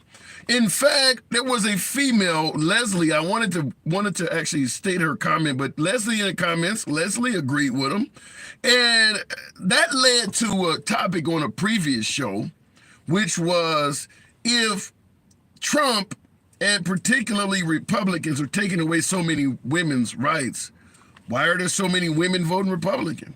So maybe it's not true. I just want to point that out. There's a lot of females that are going to vote Republican. So if they're taking away women's rights, why are so many women voting for him? So maybe some women don't see it that way. All right, look at it in the comments. If a woman's on YouTube, if a woman is 2 weeks pregnant and offered a certificate of life, can she take a life insurance policy out on the child and then collect if she has a miscarriage? Probably so. I would assume there may be insurance policies out currently that would insure under those grounds. That's probably already out. You know, once you get pregnant, there are folks that insured Madonna and Tina Turner's legs. So you can probably find an insurance company that'll do that. They are white suburban women, and their husbands probably tell them how to vote. Yikes. You think in 2024, women are voting just simply because of what their husband said? You think that's still happening? Lords of London, and they're the only one. Okay, well, there you go. Lords of London will insure it. Okay. Now, Tim, a lot of Southern women blindly follow the man in voting. Wow. All right, going back to the box. However, the government found out women are much easier to manipulate and are at risk to being swayed by social pressures. Hence, media saying, be strong, independent females. Well, there are more women graduating from higher institutions of learning than men. So if women are falling for it, you can't blame the men for that. I mean, women are very educated by today's standards. Going to the box. Rosa, 666. Good afternoon, Rosa, 666. Talking about Trump, it's the shoes. Trump is suggesting that the shoes, African Americans like shoes, so it's leading to more support from blacks. Good afternoon, Rosa. What say you? Hi. Hey. I'm new to TikTok, so this is kind of cool. Appreciate it. Good. Well, good to have you on. So what do you think? My whole thing is was your question about Biden, and if Biden's comment was racist. I found, and I am Cape Verdean, I found what Biden says is this: how can you vote for a man that tried to kill the Central Pac 5 after they were exonerated? That's how I took that. I also took it that he meant when he came down the elevator and the escalator and said Mexicans were rapists. I felt Biden meant that. How could you vote for someone that said that? And I see in the comments some folks agreeing with you. I see there Rosalind said exactly. So do you see Trump as having racial overturn? Do you see Trump as being racist? Oh, absolutely. Everything that he says. The brown kids in cages, when his wife went to visit and then changed her trench coat to I don't care, do you? Yeah. I know what you're talking about. When Melania went down to the border and she wore that big green coat with the bright white letters saying "I don't care, do you?" There's no explanation for that. I had shows on that, and I've talked to Mac. Nobody has an answer for that because Melania and Trump. I like sneakers, but what makes him think that black or brown or anyone are going to buy his sneakers? Like, that was a racist. And menthol cigarettes. I smoke Newports. That doesn't mean, like, I don't understand, like, how anyone could say that Trump is not racist. What did he say about menthol cigarettes? I didn't hear that one. Oh yeah, they said about the menthol cigarettes too. Menthol cigarettes were said, and that was crazy. Wow. So, similar to the question I asked about women voting for Trump while alleging he's taking away rights, if Trump is this way towards African Americans, in your opinion, why do you think he has done better with blacks than any other Republican president or nominee in our lifetime? From John McCain to Mitt Romney to the Bushes to Reagan, Trump has done better with the black community than any of them. Why do you think that is?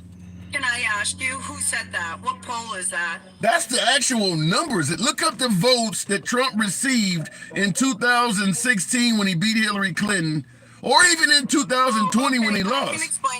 I can explain that. In 2016, I really didn't, I'm going to be honest with you, I didn't really know too much about Trump. I thought that Trump was a businessman. I didn't even know about the Central Park. I'm just being honest with you. I didn't until Trump was our president. That's when I started listening to him. That's when I became educated and people told me, have you ever heard of the Park Five? And then that's when I said, in 2016, it was a totally different thing. A lot of people like me didn't know. So, I had no idea. So on YouTube, Fleas says something that's very similar to what you said in regards to Biden saying, vote for me, you ain't black. He says, if you black and you buy those ugly ass sneakers, you ain't black. Do you see, because you're saying what Trump is doing does not resonate with the African American community. He also stated that his mugshot and multiple indictments is something that is causing blacks to embrace him more than any other group. And I do believe that's a quote. Do you see maybe? That was so racist to say that. Like, I take that as racist. Like, African Americans and Cape Verdeans and brown people, we get put in jail so much, so we like his mugshot. No, he is supposedly a billionaire who got a mugshot for crimes he committed. Hey, hang on a second, real quick. What is a Cape Verdean? I've heard you use that word. Yeah, I know. No one knows what a Cape Verdean is. What is that?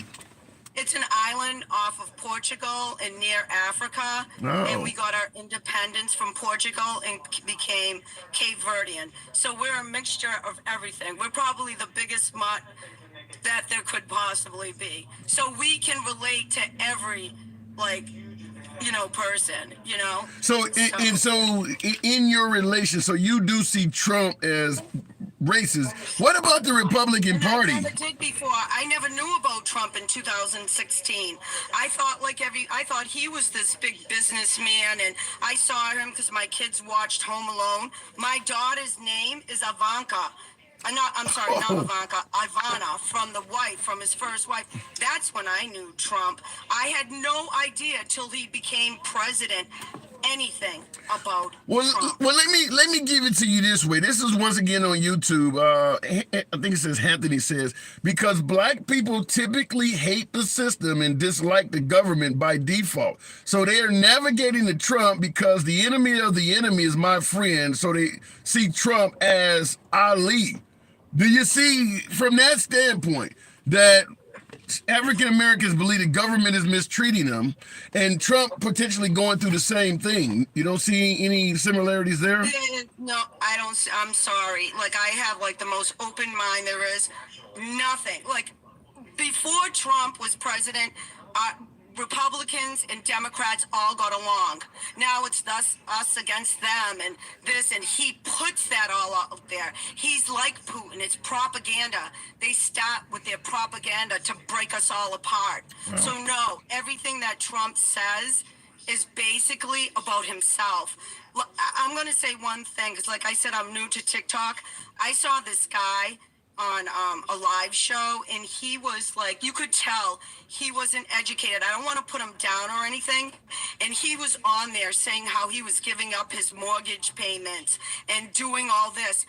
This guy is having people, he was a forklifter driver, was giving up his mortgage payments because they believe him. Because before Trump, wouldn't you believe your president? Usually, yeah. You know what I mean? So I think he puts all of this out there, and like he thinks that black people are stupid, and oh, I made those sneakers for you. We're not stupid. None of us. But when you talk about Trump being divisive, once again on YouTube, Shannon says, "No, honey, Obama separated blacks and whites." Do you see Obama as being divisive? No, I think that there's a lot of white people that are I'm going to tell you exactly how I feel. That's what you're here for. I feel that people aren't voting for Trump's policy. I feel they're voting for Trump's racism. I don't feel that, like, church was supposed to be separate, church and state is supposed to be separate. Now all the churches are getting involved, and because Trump is against abortions and all this. So a lot of the people that are voting for Trump too is because they're just lifers. They don't want you to have an abortion. So I think that he is very good at going to the people that he knows are racist, or you know what I mean? And that's okay. Wow. Like, you know, some people don't like other things. You know, if that's how you feel, that's fine. But we never had it to this point. Wow. Do you know what I mean? I don't believe this is about Trump's policies. I believe this is about racism, and I believe church has gotten involved in his politics. That's frightening. So I mean, that's really scary. But at the end of the day, there is a real chance Trump could be reelected. So before I let you go, I do have to ask, what do you think America would be like if Trump takes back over in November, or as of January gets inaugurated? But if Trump wins in November, I feel is this way. This is how I feel. Okay, whatever president we had, we always welcome them. Like if it was Bush. Or, you know, I actually started liking Bush. I thought he was funny. I mean, I'm talking about the son Bush. The father, you know what I mean? I like the father. Whoever our president was, we respected them. And we moved on to the next person. So if Trump did become president again, guess what? I would respect him because that's how people voted. And you think the country, we would be, and at the end of the day, we would be okay as a country if Trump gets reelected, right? Well, I'm really worried about NATO. I think a lot of people are saying that there are fees. I don't believe there are fees. I think people need to learn history. NATO was because of the war. That's why NATO exists. Yeah. If we don't have NATO and we don't have all of these, and we're not all together, and something happens, they all protect the countries, each other's borderlines. That's what this is about. That was its sole purpose. That Ukraine, you know, that we're giving away money to Ukraine. No, Ukraine is fighting so that Russia doesn't get into Poland. Because if Russia gets into Poland and continues on, we don't have to worry about money. We have to worry about body bags. Damn. All right, Rosa, listen, the first time you did absolutely well. You can come on through anytime. My door is always open to you. Appreciate you coming in. Thank you. Have a good one. You too. Bye. You too. Love that East Coast accent. I meant to ask, I mean, Boston, New York, I don't know where, but certainly I hear an East Coast accent there. Looking in the comments, I see Just Being Christy says she did great. I enjoyed the conversation. I certainly did. Answer about Central Park 5 and stop avoiding the question, Jeffrey Bordeaux said. There was no question in regards to Central Park 5. You're talking about 5 juveniles arrested for the alleged rape and murder of a young white girl. For the most part, interrogated without their parents. I mean, the whole thing is a sham. They hammered them over and over and over again and wore them down until they pled guilty to a crime they didn't commit. They spent decades in prison. The whole thing was overturned with the apology of the justice system. Meanwhile, Trump was calling for them to be executed. And he never apologized once they were exonerated. That's what went down. It doesn't make Trump look good. There's no defense for what Trump did. Hopefully that answers your question, Mr. Bordeaux. Looking in the comments, if Trump is reelected, he will be the most unhinged person in history. He will not care about no one. Yikes, Charles McGee, that sounds frightening. By the way, Nikki Haley said exactly that exact statement today in South Carolina. Most unhinged person in history. Nikki Haley saying the same thing. Real quick, The program is run in an uncensored format. MAGA are my preferred guests. This is a MAGA-friendly program every single time it's on. I do encourage you folks to tap the screen. Helps out the algorithms on TikTok. Get your boy up to about 75,000 likes. There's over 750 of you in here. Certainly for you folks on YouTube, if you enjoy civilized dialogue from both sides of the aisle without any concern of the host blocking, banning, or censoring you for your commentary, you are in the right place. I encourage you as well, smash that like button, a subscription if you will. Monday through Friday, 1 p.m. is when we're generally here. On YouTube, we are giving money to more than one country. And all the immigrants coming in, yet they can't help the people here that are homeless and here legally, says Garden Goddess. That's a common comment. I'll go back to the box. That comment is very common, that we need to take care of the people here instead of sending money overseas. Yours truly, I agree with that 100%. However, my problem is there's no history in America of us actually doing that. Russia only invaded the Ukraine in February 2 years ago. We weren't taking care of the homeless or the poor in this country before that. Same thing with the immigration problem. That is a recent issue. Leslie, thank you for the TikTok cap. Trump was suggesting the border was completely under control during his watch. What was he doing for the homeless? So one of the issues we have, and Rosa, thank you for the hearts. Appreciate your generosity. Thank you. Some of you folks showing your boy some love. Little slow on that on a Saturday, but I do appreciate those who are showing your boy some love. Thank you. One of the issues is that there's no history of actually doing for folks in this country.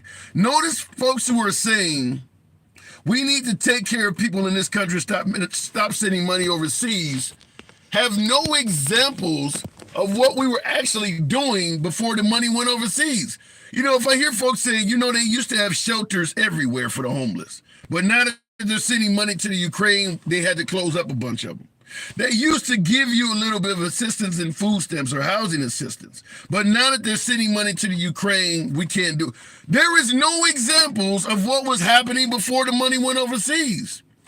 Point I'm making is, even if the Ukraine was able to defeat Russia and give us all of our money back, most people in this country don't believe their life would change in any way, fashion, or form. America doesn't have any history of taking care of its own.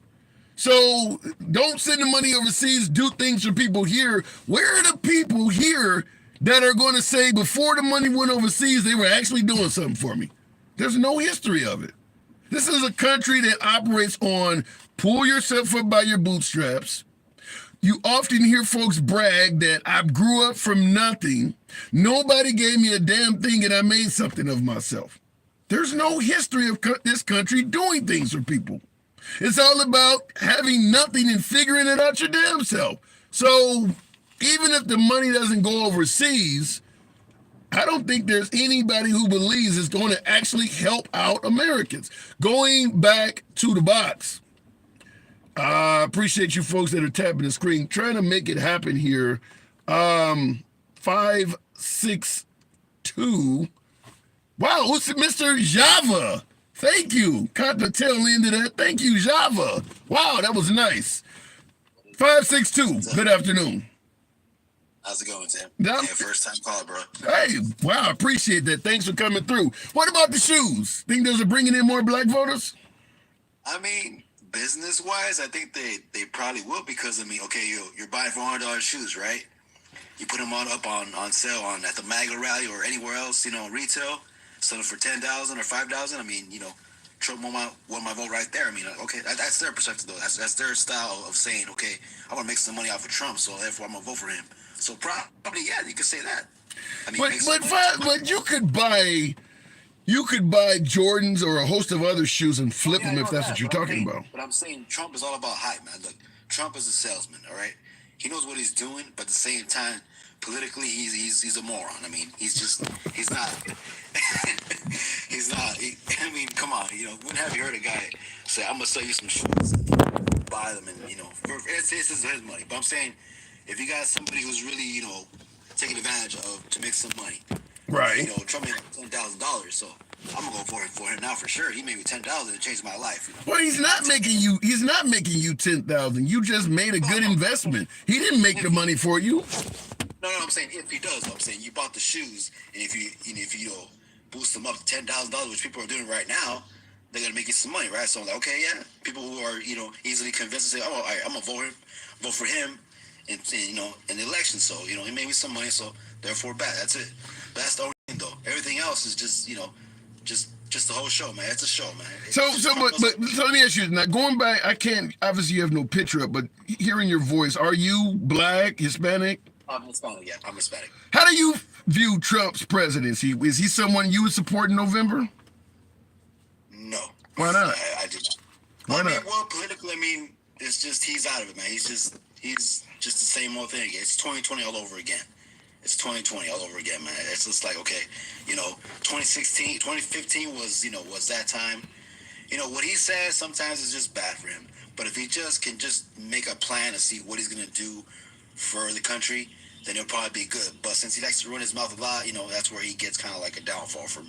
Yeah, but folks suggest that Biden, his cognitive abilities, he's out of it. Don't get me wrong. Democrats voted Biden in, so what can we do about that? Trump is always the guy, no matter what. On the rest. Who did you vote for in 2020, Biden or Trump? I vote for Biden. Yeah. Biden. Okay. If it comes down to Biden and Trump this November, who you voting for? Take a wild guess, Tim. Sounds like Biden. So did you not? Yeah, real quick. Okay, hang on. Before you do, did you not favor Trump's economy? That we weren't close approaching World War III? Did you see anything good about his presidency? That's what I'm saying, though, because I'm telling you right now, because the shoes that people buy online for $400, they're gonna resell them for $10,000 or $5,000. I'm talking about his presidency, not the shoes. When Trump was president, did you see anything good? Yeah, but I'm saying you could say it was Obama's economy that he inherited, right? You could say that. Yeah. Because gas was fine. Until COVID hit and shit hit the fan, and he didn't know what to do. He just brought up excuses about this, and that. Obama gave him a whole playbook for everything, and he just didn't take advantage of it. He just wanted his way. He didn't like to, live off of Obama. Some folks do agree. I personally believe that judging Trump fairly, even if he inherited a good economy from Obama, he kept, if not improved, the economy. So if he had screwed it up, we were going to blame him for screwing it up. So if he inherited a good economy, and we won't give him any credit for a good economy because you think he got it from Obama, that means the only grade he could ever get is a bad one. I don't think that's fair. I could say he did have some deals, but I'm saying the fact of the matter is when gas prices were finally low, he made deals with companies, but, come 2020, 2019, they went bankrupt. A couple companies went bankrupt, and, gas prices went up, and COVID happened, and nobody was driving, so, how do we get our money, Yeah. And the very next year, gas prices go up. So what do you think of Biden? You think he's running the country pretty well? We just went through a pandemic. Come on. Everything that people who got loans, they defrauded loans, all that money that went to people, the government wants that money back. And that's the reason why everything's so high right now. What about the border? The border's the border, man. It's always going to be an issue no matter what, man. People are always going to be crossing, man. Lately it's been, not even people from Mexico that are crossing the border anymore. It's Middle Easterns, Asians, they've been crossing like, they claim asylum. So you think Biden is doing, for the most part, a decent job? Decent. Not the best job. I can't say the best job, because it's been going on a long time. But Biden knows politics, but he's already too old, man. He's just too old already, man. There's no way you could say that he's done. He's already there doing better. You're gonna do better. No, his time is already coming. Well, I got folks like Garden Goddess on YouTube that saying Biden is the worst president ever out of everyone. I could say Trump's the worst president ever. Because of what happened, but that's just my opinion. I can't speak for everybody, every MAGA Republican. Look, business-wise, Trump does this thing, but let's be honest. When it comes to politics and policy, and international policy, Trump is not the guy for that, man. He just makes it worse. He went to the UN. Remember, he went to the UN and he said, "My administration has done more than 2 years. And they laughed. Yeah, and they laughed. So before I move it on, you wanted to ask me a question. What was that? Oh, yeah. Is that hat made in China or made in America? That's what I asked. It's made in China. I did. Somebody asked. So many folks asked that. I do have more than one MAGA hat, though. I've purchased some MAGA hats. I went to his rally about 4 months ago, and they didn't have hats for sale there, but I've purchased a couple of them online. I think I have one made in the USA, but yeah, when you get them on Amazon, they're made in China. But Tim, though, what do you think, though? Okay, look, you do the self-employment, right? The gas prices are low in Chicago, or they're high, or you do that. Chicago has always, the state of Illinois imposes a lot of additional taxes. So does Cook County and Chicago, the city itself. So Chicago's gas prices have been higher than the nation's average long before Trump ever came on the scene, or Biden. Hey, but I live in LA, though, man. Can you imagine 2022 what the gas prices were, man? They were $7.50 a gallon. Damn. 2022. Yeah. I used to be an over-the-road driver, and I stopped doing it in early 2020 when the pandemic hit. And California was a town it was a state I didn't like going to. When I would go to California to drop off a load, the goal was always to stop at the end of the Arizona or Nevada border or wherever I was coming from, completely full. Hopefully I could make it into LA and get real close to getting out before, because I was in a van, I wasn't in a semi, but I didn't want to have to fill up in California. The gas out there is incredibly high priced. It's still bad. The thing is that I'm trying to understand this from Trump supporters, though. So you sell out $400 shoes, but you complain about groceries and gas prices. You could buy $400 shoes, but I don't understand that. That's to me like the worst logic ever. You win that argument. You win that argument. I do got to move it on, but yeah, if you can donate money to Trump's legal fees or purchase $400 shoes, yeah, I think you should be out of the grocery expensive conversation. I do agree with that. I got to move it on, Five. Nice, man. Hey, you too. Good to have you on. All right, moving on with the program. I vibe with that argument. Says Dime Baggins. I like the name, by the way. You must be a man of a few years like myself, because ain't nobody selling shit for a dime no more. Dime bags. All right, looking at the comments. Grade Trump on his economy in 2020, not when he became president in 2016. Grade Trump on his economy in 20. So you're suggesting that through the years he was president, January 2017 to January 2021, you're attributing all of that to Obama and saying that Trump's economy needs to be everything that happened under the Biden years. I don't know if that's completely fair. I'm an independent, and I would never vote for Clinton, Obama, and Biden coalition. I would be curious to ask, what makes you an independent? You sound like you lean right. You sound like, if all of those presidencies are closed off to you, you're no different than somebody that leans right. Looking in the comments, Biden gave $78 billion worth of our military equipment to the Taliban. I don't know about the number, but I do know he left a hell of a lot of equipment in Afghanistan, and folks have suggested that. But George Bush did something similar. George Bush left a lot of F-150s and things like that in Iraq after. So they both have done that. Sometimes I think they think it's cheaper to just leave it there or something of that nature, but you are correct. Moving the program on, we'll go straight to Clarence Pencilman. Happy Saturday, all you folks that are spending it with me for a little bit. Thank you. You could be anywhere, so I do appreciate having you here. Just simply ask, if you're on TikTok, tap the screen. Get me up to around 85,000 likes. We got 600, almost 700 in here, so we can certainly do that if you show the program some love. For you YouTubers, smash that like button. You enjoy civilized dialogue in this uncensored format, a subscription would be appreciated. Monday through Friday is when we're generally here, 1 p.m. Central. Always uncensored, always MAGA friendly. Those are my preferred guests. That's how the program is always ran. Continuing to move on. Going back to the box, I don't know what happened to my last viewer, but we'll make it happen again with Bill Barney, I think it says there. Good afternoon. Welcome to the program, Bill. We're talking about gold sneakers and black votes. Good afternoon, Bill. What say you? Hey, I just want to, I'm doing well. How about yourself? I'm doing great. Hey, I just want to correct you on one point. The previous administrations until the 70s did support mental institutional hospitals and VA care.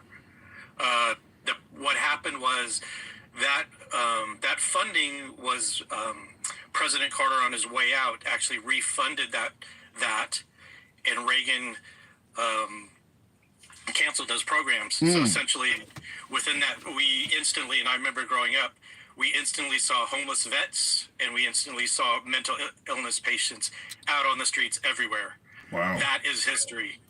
I don't know the exact. You're giving me.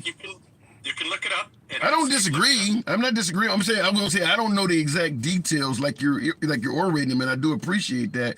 But I do agree with you. I know we used to be pro mental health, and that's one of the arguments I often give in gun debates is that because folks say, well, when we were kids, everybody had a gun and everybody had access to them, and I tell folks all the time, if you could go and talk to a gun supporter, pro-Second Amendment person back in the 50s or 60s and tell them how society would be in 2024 where, like you're talking about, mental illness is not addressed, there's very little funding, single-family households coming up and things like that, and ask them, with everybody on Xanax and Zoloft, and ask somebody in the 1950s, do you think we should put more guns in that society, less guns in that society, or keep them the same? I think most gun supporters in 1950 would be like, in 2024, maybe y'all need to try something different. I do agree with that we used to be pro-mental health.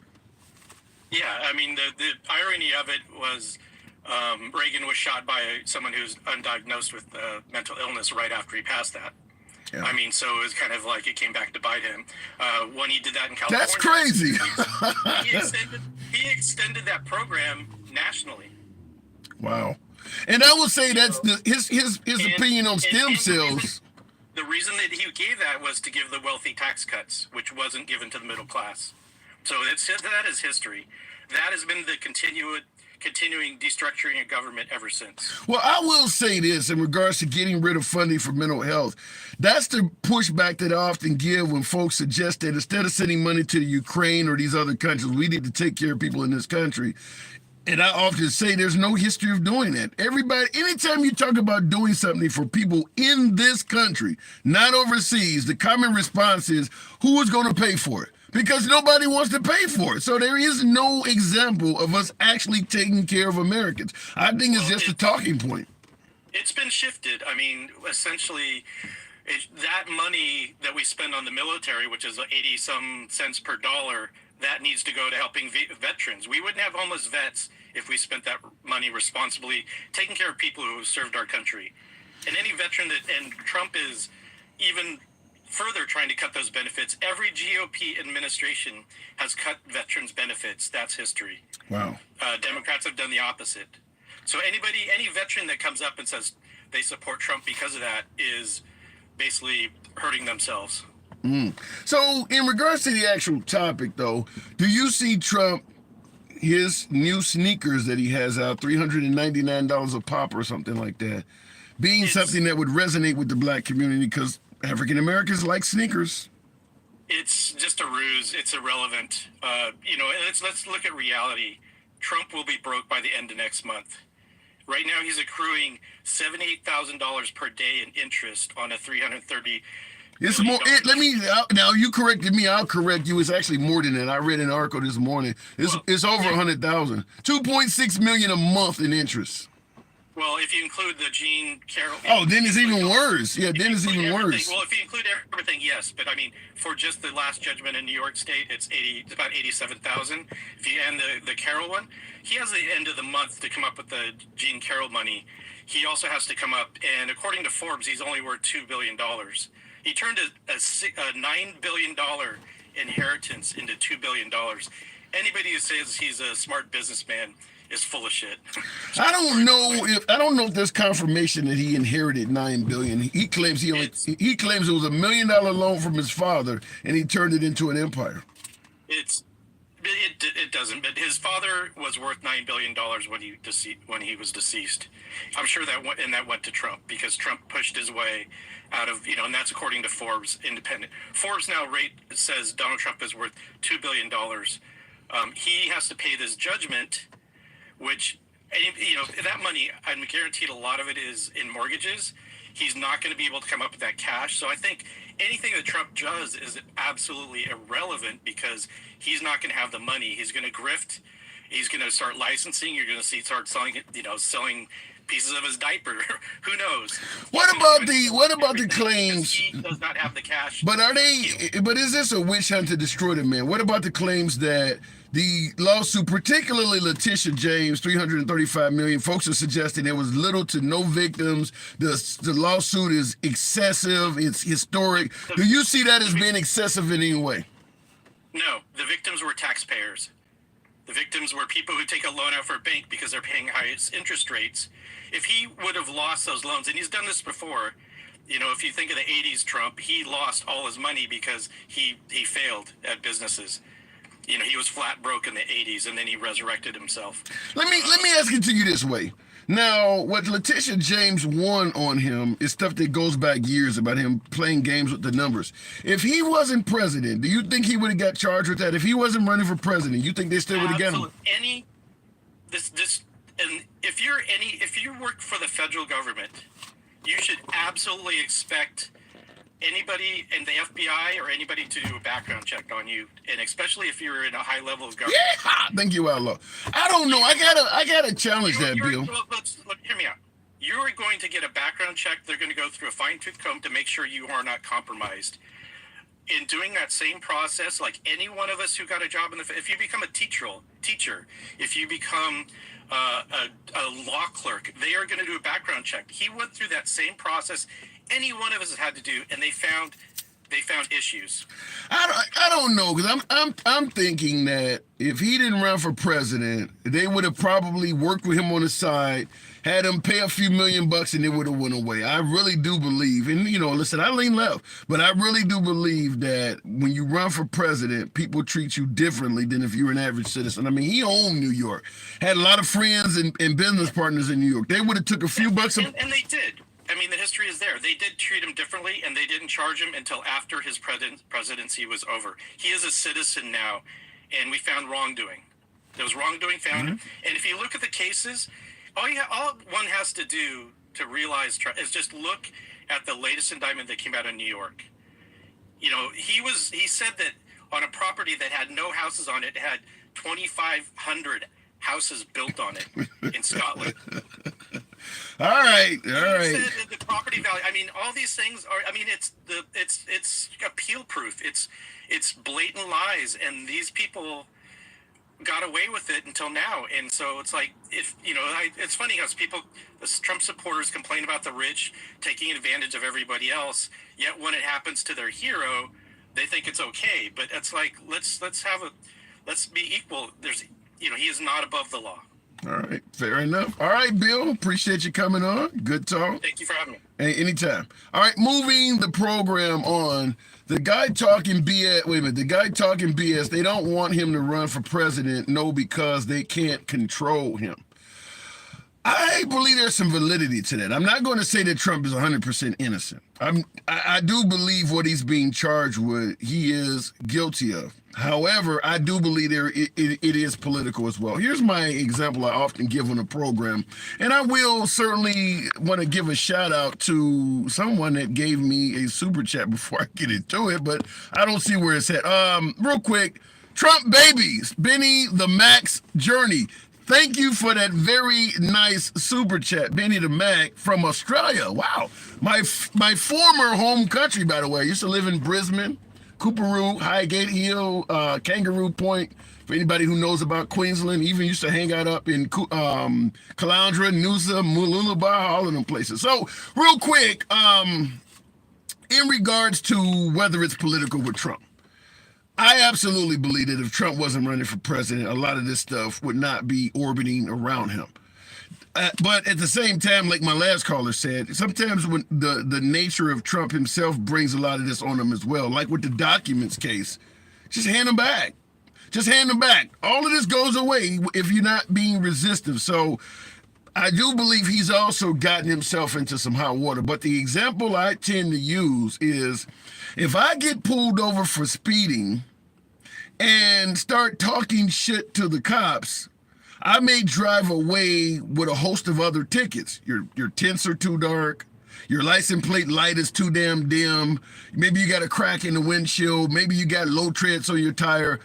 Are those charges political? Yeah, because I'm talking shit. They wouldn't have done that to me if I wasn't running my mouth. Those are all political violations. But my tires are low. Maybe I do have a crack on the windshield. Maybe my tints actually is only maybe 1 degree below legal standards. So they can get me on this stuff. So technically it is an actual violation. But it's a violation that I never would have encountered if I didn't run my mouth. So that is what I believe Trump is dealing with, is actual violations. The things they're getting him on, he actually did, but it would never have happened if he didn't make so many enemies. A lot of folks have that happen. How many unarmed black guys we talk about? You should have just complied. If you ain't got nothing to hide, just let them search your car. These folks end up resisting. Bad things happen to them, and folks go, well, you should have just didn't run your mouth. Happens all the time. It's not unique to Trump. Now, looking in the comments, they scared of what Trump knows, and if they keep messing with him, he's going further than he did. Well, in regards to, she bad, I think that says there. In regards to what Trump knows, he's been president for 4 years. If your job is to drain the swamp and make the country better, why the hell you keeping secrets? That's what the swamp does. Fix the damn country and get rid of the bad people. Don't hold secrets over their head like it's some kind of get out of jail free card that folks got to go after you for, which is what you're eluding. That's not what he promised to do. What he promised to do was get in power and drain the swamp. Not hold secrets over people's heads, which is what you're suggesting, that they want to get rid of him because he got secrets on him. The secrets should be revealed already. If you're trying to drain the swamp, why are you keeping it secret? You're not helping us out by doing that. All right, looking in the comments, the DA in New York said she was out to get Trump, and that's why she ran for office. That's true, Larry Pintorf. But once again, I'll go back to the box after this quick statement and tap the screen for my TikTokers. We might get up to 100,000. 84,000. There's still 700 plus of you in here rolling with me on TikTok on a Saturday, by always. So certainly thank you for that. You can be doing anything you want this weekend. It's good to have you here with me for an hour or two. YouTubers, feel free to smash that like button, subscription if you will. This is an uncensored program. We run both sides. We take comments left of Bernie Sanders to him having dinner with QAnon. That's how it's ran. No one gets censored for anything. Real quick, in regards to the DA suggesting, you're talking about Letitia James, I think it was, or no, Letitia James, stating that she was going to get Trump if she got elected. That's true. But I point out that the judge in Nevada did the same thing with O.J. Simpson. Remember O.J. Simpson was, got off on what folks believe was a double murder in California, and then ended up being sentenced to 9 years in prison in Nevada for what appeared to be trumped-up charges. Yeah, Joe Campus with the hat and mustache. Thank you, absolute. So that judge that gave Obama, I'm getting all my names fucked up today. That judge in Nevada that gave O.J. Simpson 9 years in prison, outlaw. Yeah, thank you for the hat and mustache. That judge in Nevada that gave OJ 9 years in prison, everybody believed those were trumped up charges that was simply punishing him for getting away with a case in California. That judge ran on that same Letitia James format. If I get elected, I'm going to go after OJ Simpson. She got elected and did just that. No one gave a damn. Folks were totally okay with her doing that. I would also add, President Trump himself led everybody to believe if he got elected, he would go after Hillary Clinton. So I'm not denying that Letitia James did the same thing. I'm just saying, why is it such an issue? She's not the only one that's done that. Trump was making it clear that one of his goals, if he got elected, was to go after Hillary Clinton. He even said on stage, if I got elected, you'd be in jail. He done it. So now when it gets done to him, it's suddenly wrong. I just want to give you guys the facts. Going back to the box, Trump's judge let off Prince Andrews on Epstein Island. Yeah. Going back to the box. Appreciate you guys that are tapping the screen. Moo. Friend of the program, the Tuxedo Cat. It's the shoes, Moo. The shoes are drawing in black voters. I always do, like, don't people from MAGA remind you of, like, the people that hung out with Al Bundy? And now the dude's, like, selling shoes. He is Al Bundy now, my dude. I'm a huge fan of Married with Children, though. Yeah. Like, the dude made God's shoes, right? And now he's just selling them to people trying to pay his legal fees. Because he's in such deep shit, he can never crawl out of it, man. Just never, you know? But if he wins the presidency, don't you think he would find a way to get out of it then? I mean, you know, I'm sure he'll use that to run as many scams as possible, man, because he's going to be way short on cash, so he's going to need to sell that presidential seal real hard. Ivanka's going to need to run back to China again, make more clothing deals on her dad's name. You know, wait, you're saying, hold on. Middle East again. Hold on, you're saying to pay off his legal in judgment debts, if Trump gets reelected, he'll sell out the whole damn country? Oh, sure. Dude, he already did that before. You know what I mean? He's in office making deals with people. His son Jared got a couple billion from the Middle East. Ivanka was getting trademark deals in China. The dude was making people stay at his hotels, collecting profits from political events, having people stay at his hotels while he was president. I mean, that's what the dude is. He's a grifter, you know? That's what he does. And real quick, in regards to your comment about Al Bundy, eBall542 in the comments said, "I'm a never Trumper. Please don't compare Trump to Al Bundy. I like Al Bundy." So there are some Al Bundy, but we're talking about in regards to President Trump. So you don't see the black voters going to Trump because they believe that his indictments show that, you know, he's one of us. The system is persecuting him too. That's what he's claiming. What I would tell you in that is anyone who is smooth-brained enough to change their vote because of a shoe is already with him. He is not pulling anyone new. They are already MAGA. I tend to agree with that. I don't think a shoe's going to make you vote for somebody. I mean, whatever principles you stand on, the fact that the guy sells shoes ain't going to do it. I don't, but I mean, they are saying that. But what about the persecution part? The justice system is wrongfully going after Trump. A lot of blacks are familiar with that. What about that side of it? I mean, you got a ton of guys in jail right now who did terrible things, who said, "Oh, they prosecuted me wrongly. I never did it. I'm innocent." I mean, it happens every day. I mean, so in some cases it may be true, and in a lot of cases it's not. But the thing is there's dead guilty people all over the world saying, "Yeah, I'm innocent. I didn't do it." You know, I've seen enough to where I don't need a court to tell me that this dude is a criminal, right? I don't need a court to tell me that at this point, right? If the dude is willing to grape a woman, he will do anything. You know what I'm saying? Wait a minute. Someone like that. But Moo, the woman herself, talking about E.G. and Carroll, she didn't cry rape. He essayed her, right? He raped her, dude. That's what he did. Wow. I can't argue. I mean, that's what the courts determine, so I'll leave it at that. In the comments, Bam Bam says, "I'm a Democrat, but I like Trump," followed by Lindy, and who said the same thing, "I'm a Democrat and I'm voting for Trump." If he's such a criminal, why is he getting so much support?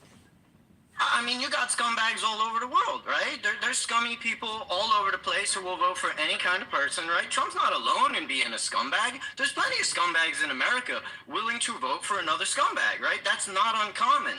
Yeah. So what about the economy, Moo? What about the lack of military? I mean, there's a legitimate reason to vote for Trump, is it not? No, there is no legitimate reason to vote for Trump. You know what I'm saying? No. There's no legitimate reason to vote for Trump because the economy he inherited, right? As soon as some type of event happened where he needed to step into action, he fucked it all up, right? And the economy, again, is doing good now because of generative AI. It's not doing good because of Biden.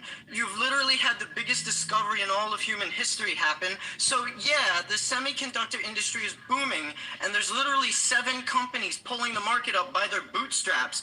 Semiconductors are going to become the new oil, and at least Biden had the CHIPS Act, and he's willing to recognize that. You got this moron going around saying, "Drill, baby, drill." Technology from the 1800s that is dead at this point, right? Well, I do see the world is going more to alternative energies. I mean, I see in what is it? El Pibe on YouTube says suggesting that you have blue hair. I don't know where that's coming from, but he's trying to say that I'm a lesbian, probably because he has insecurities about his sexuality. I'm sure he's a Republican who is religious and been repressed his whole life to not accept probably his own sexuality. So he may even have some type of feelings towards me. I'm not sure. Okay. Shit. No chance at all you're going to vote for Trump. By the way, Andy wanted to thank you for those hearts. Appreciate that, Andy, friend of the program. No chance at all you'd vote for Trump. No, dude, I don't vote for Nazis. You know what I'm saying? I try not to do that. That's a bad thing. We used to. What has Trump done? You've used that term before. What has Trump done to make you suggest he's a Nazi? Well, he uses Nazi terminology, right? He calls people vermin. He says we need to exterminate people. He wants to lock people up in cages. He wants to round people up. I mean, I don't know how much more Nazi-like you get. You hang out with Roger Stone, who is a Nazi. You hang out with Steve Bannon, who is an admitted white supremacist. You had dinner with Fuentes, who is a self-admitted Nazi. I mean, how much more convincing? I mean, I know you need to take the other side and kind of argue against me, but literally, there's enough proof to justify in calling Trump a Nazi at this point. I'll leave it at that, Moo. I gotta move on. Appreciate you coming in, and appreciate you holding as well, man. Thank you. Oh yeah, man. You have a good one. Love your show. No, appreciate it. Thank you. Always good talking to Moo. Moo. I see a lot of folks in the audience tend to support Moo as well. By the way, looking in the comment, but there's a lot of folks who are countering it. I see somebody Alter Ego on YouTube said the chat is butthurt. Wow, Trump's a white supremacist, says James Taylor. You guys are harsh. Hundreds of thousands of Americans needlessly died because of Trump's mishandling of COVID. I can't really push back on that. I think that the medical community overwhelmingly thought Trump was mishandling COVID. I can't not push back on that. Some folks suggested that when Trump was president, Ben Carlson, who's a brain surgeon, by the way, had him in as housing and urban development. He was the head. He should have been the Surgeon General. Some folks suggest that. I do believe that Trump's handling of COVID, I don't think there was anyone in the medical community that favored how he was handling COVID. Certainly the part in the beginning about it'll go away by Easter, there's just no justification of saying that. Now, I understand some of my beloved MAGA interpreted that as meaning, listen, he don't want to scare the public, so he's just saying something to keep down, chaos. But you can't just lie to the people. You can't just tell the people something that they want to hear when it's vehemently not true. And he did say that. It'll be gone by April, which came back to bite him. The same with it's no worse than the flu or something like that. This is a novel virus. Nobody's ever experienced it before. Maybe it is not any worse than the flu, but you don't know that. So I agree, his handling of COVID was not good at all. And I see in the comments, Kelly Davis says, how did he mishandle COVID? By the measures I just stated. He's giving advice with no medical background that turned out to be patently false. Just no legitimate reason to say it'll be gone by April. None at all. Robert, thank you for the TikTok cap. Bronchitis is worse than COVID, says Jay. It could be. I'm not disagreeing that COVID was nowhere near as bad as we originally said. But Trump didn't know that. Trump was telling the folks what they wanted to hear. And before I go back to the box, I'll just say this, and I appreciate you folks that are tapping the screen. Nearly 100,000 likes on TikTok. If you folks continue tapping the screen, we should be able to do that pretty easy. And I appreciate those who are smashing the like button on YouTube. And we might be able to get to 50 on YouTube if some of you folks smash that like button. In regards to Trump with COVID, I'm not a virologist. I don't have a medical background. By the way, neither does Trump. I say leave it to the people who have the expertise in that field. And if you don't agree with the ones you got, get some you do agree with and leave it to them.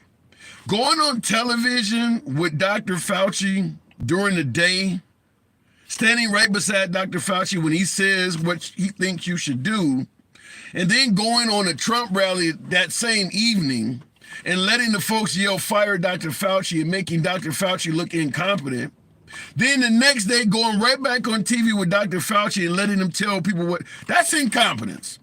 Andy, wow, that's beautiful. With the bear, Andy, thank you.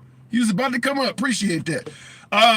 That's incompetence. That looks wrong. If Dr. Fauci don't know what the hell he's doing, appoint Dr. Fauci back to the HIV task force where he's derived his fame. Get him off of the coronavirus. Take him off of that task force and appoint someone else. But going on television with him every day and then bashing him at the rallies at night and then going back on TV with him in the morning, that doesn't look right. And Trump did that.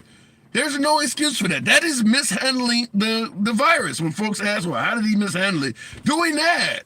That's talking out of both sides of your neck. Does he know what he's doing or is he a complete idiot? Pick one and act upon it. You shouldn't be on TV with the guy during the day if you don't know what the hell he's talking about. Going back to the box, appreciate you folks that are holding on to one and only Andy. Thank you. Absolute. That bear, by the way. I thank you for that teddy bear. Haven't seen it before. So what do you think? I think I know your answer, Andy. Can I add to something Moo said? Let's not forget they invited Victor Orbach to CPAC to talk about right-wing Christian ideology. They are Christians. Don't forget. They are evangelicals, Andy. They are Christians. Yeah, well, the whole rest of Europe calls him a supporter of the right wing from days gone by in Germany. Okay. I'm not trying to get kiboshed. I get it. Part of the Gestapo. The Third Reich. They consider him that now. And they invited him here anyway, so they know what he is. They know what they're doing. It's like Trump talking out of both sides of his mouth when he says, oh, I didn't mean for y'all to do that to in vitro fertilization in Alabama. But yet he was okay with states' rights now, wasn't he? But why? I think I've asked you this before, and I've certainly asked others. If Trump is so racially charged or racist as you're alluding to, why do you think so many blacks are supporting him? I have no idea. I have no idea why any women support him. But I do remember his last election, he goes, suburban women, I need your help. So he knew suburban women weren't looking his way last election. Now, after what he's done, I'm pretty sure most women aren't going to be looking his way. You just won't know until the election. But the fact that they haven't won any of the other elections, Democrats have nominated since the last. I don't know, Andy, because right now, women, Republican women at least, have a choice between Nikki Haley at least and Trump is overwhelmingly still doing a great job with Republican women. I don't know about them losing the women's vote. Nikki Haley agreed about frozen embryos, and I'm pretty sure that women in Alabama, especially the ones who are moving their eggs to other states today, will not be in agreement with anything that just got done. Alabama may have just handed the Democrats the election. Now, I see somebody in the comments. Maybe you may. What about this one here? Now, Miguel says Trump may not be a real racist, but he sure as hell is using them to get his votes. So perhaps maybe he's not racist and just as an opportunist. Victor Orbach is not for allowing anybody that doesn't, Well said. They're for Puritan and hungry. Let's be honest. I mean, you guys, look, I don't want to talk about the fact that Trump, may or may not be what we all know that he is, because I'm tired of that subject. Because we got Trump doing a lot of things he don't know what the hell he's doing. Like giving states the rights to tell women what to do when he knows how draconian some of these states are, like Louisiana, Mississippi, and Alabama. All right, well, as opposed to going down the list on Trump, in the comments on YouTube, Marty says, give me a short list of what Biden has done for blacks. In other words, Trump is being more beneficial to blacks. Biden hasn't done anything. How do you counter that? Well, according to my friends, since we have the lowest, unemployment rate and jobs are plentiful everywhere, that's one thing. Student loan debt went out. I'm sure that it wasn't just one, race that had student loan debt. The country has been doing lots of things to recover. But the fact that there is one group that is continually being wailed on, and that's women, we're tired. We're not doing this. When a frozen egg that is in a corporation's headquarters, like a hospital, is now a person, is ridiculous.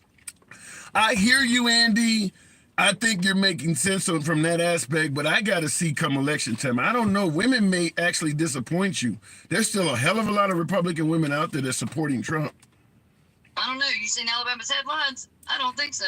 We already 44% voted for Joe Biden in the last election. Women, 44%, huh?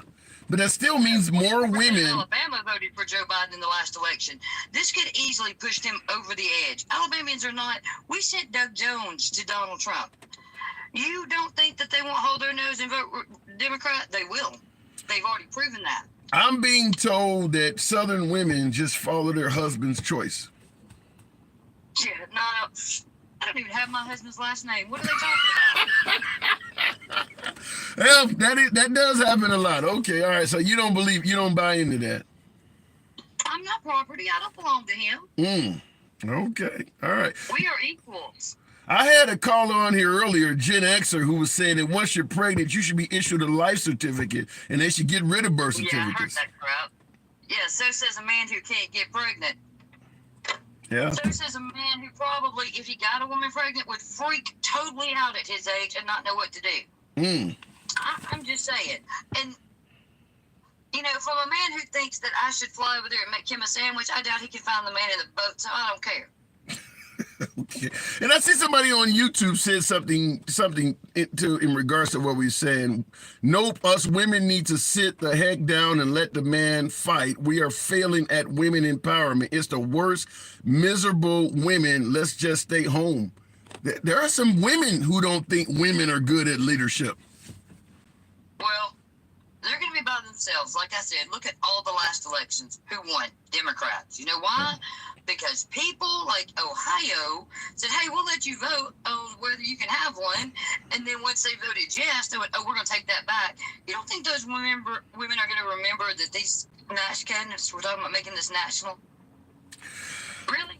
And definitely women in Democratic states are going to flood to the polls. Yeah, I wanna hear your point, but like I said, when you see how well Trump is doing in the polls, certainly in the primary we're in now, but even when you compare him to doing well in the polls too, she didn't win.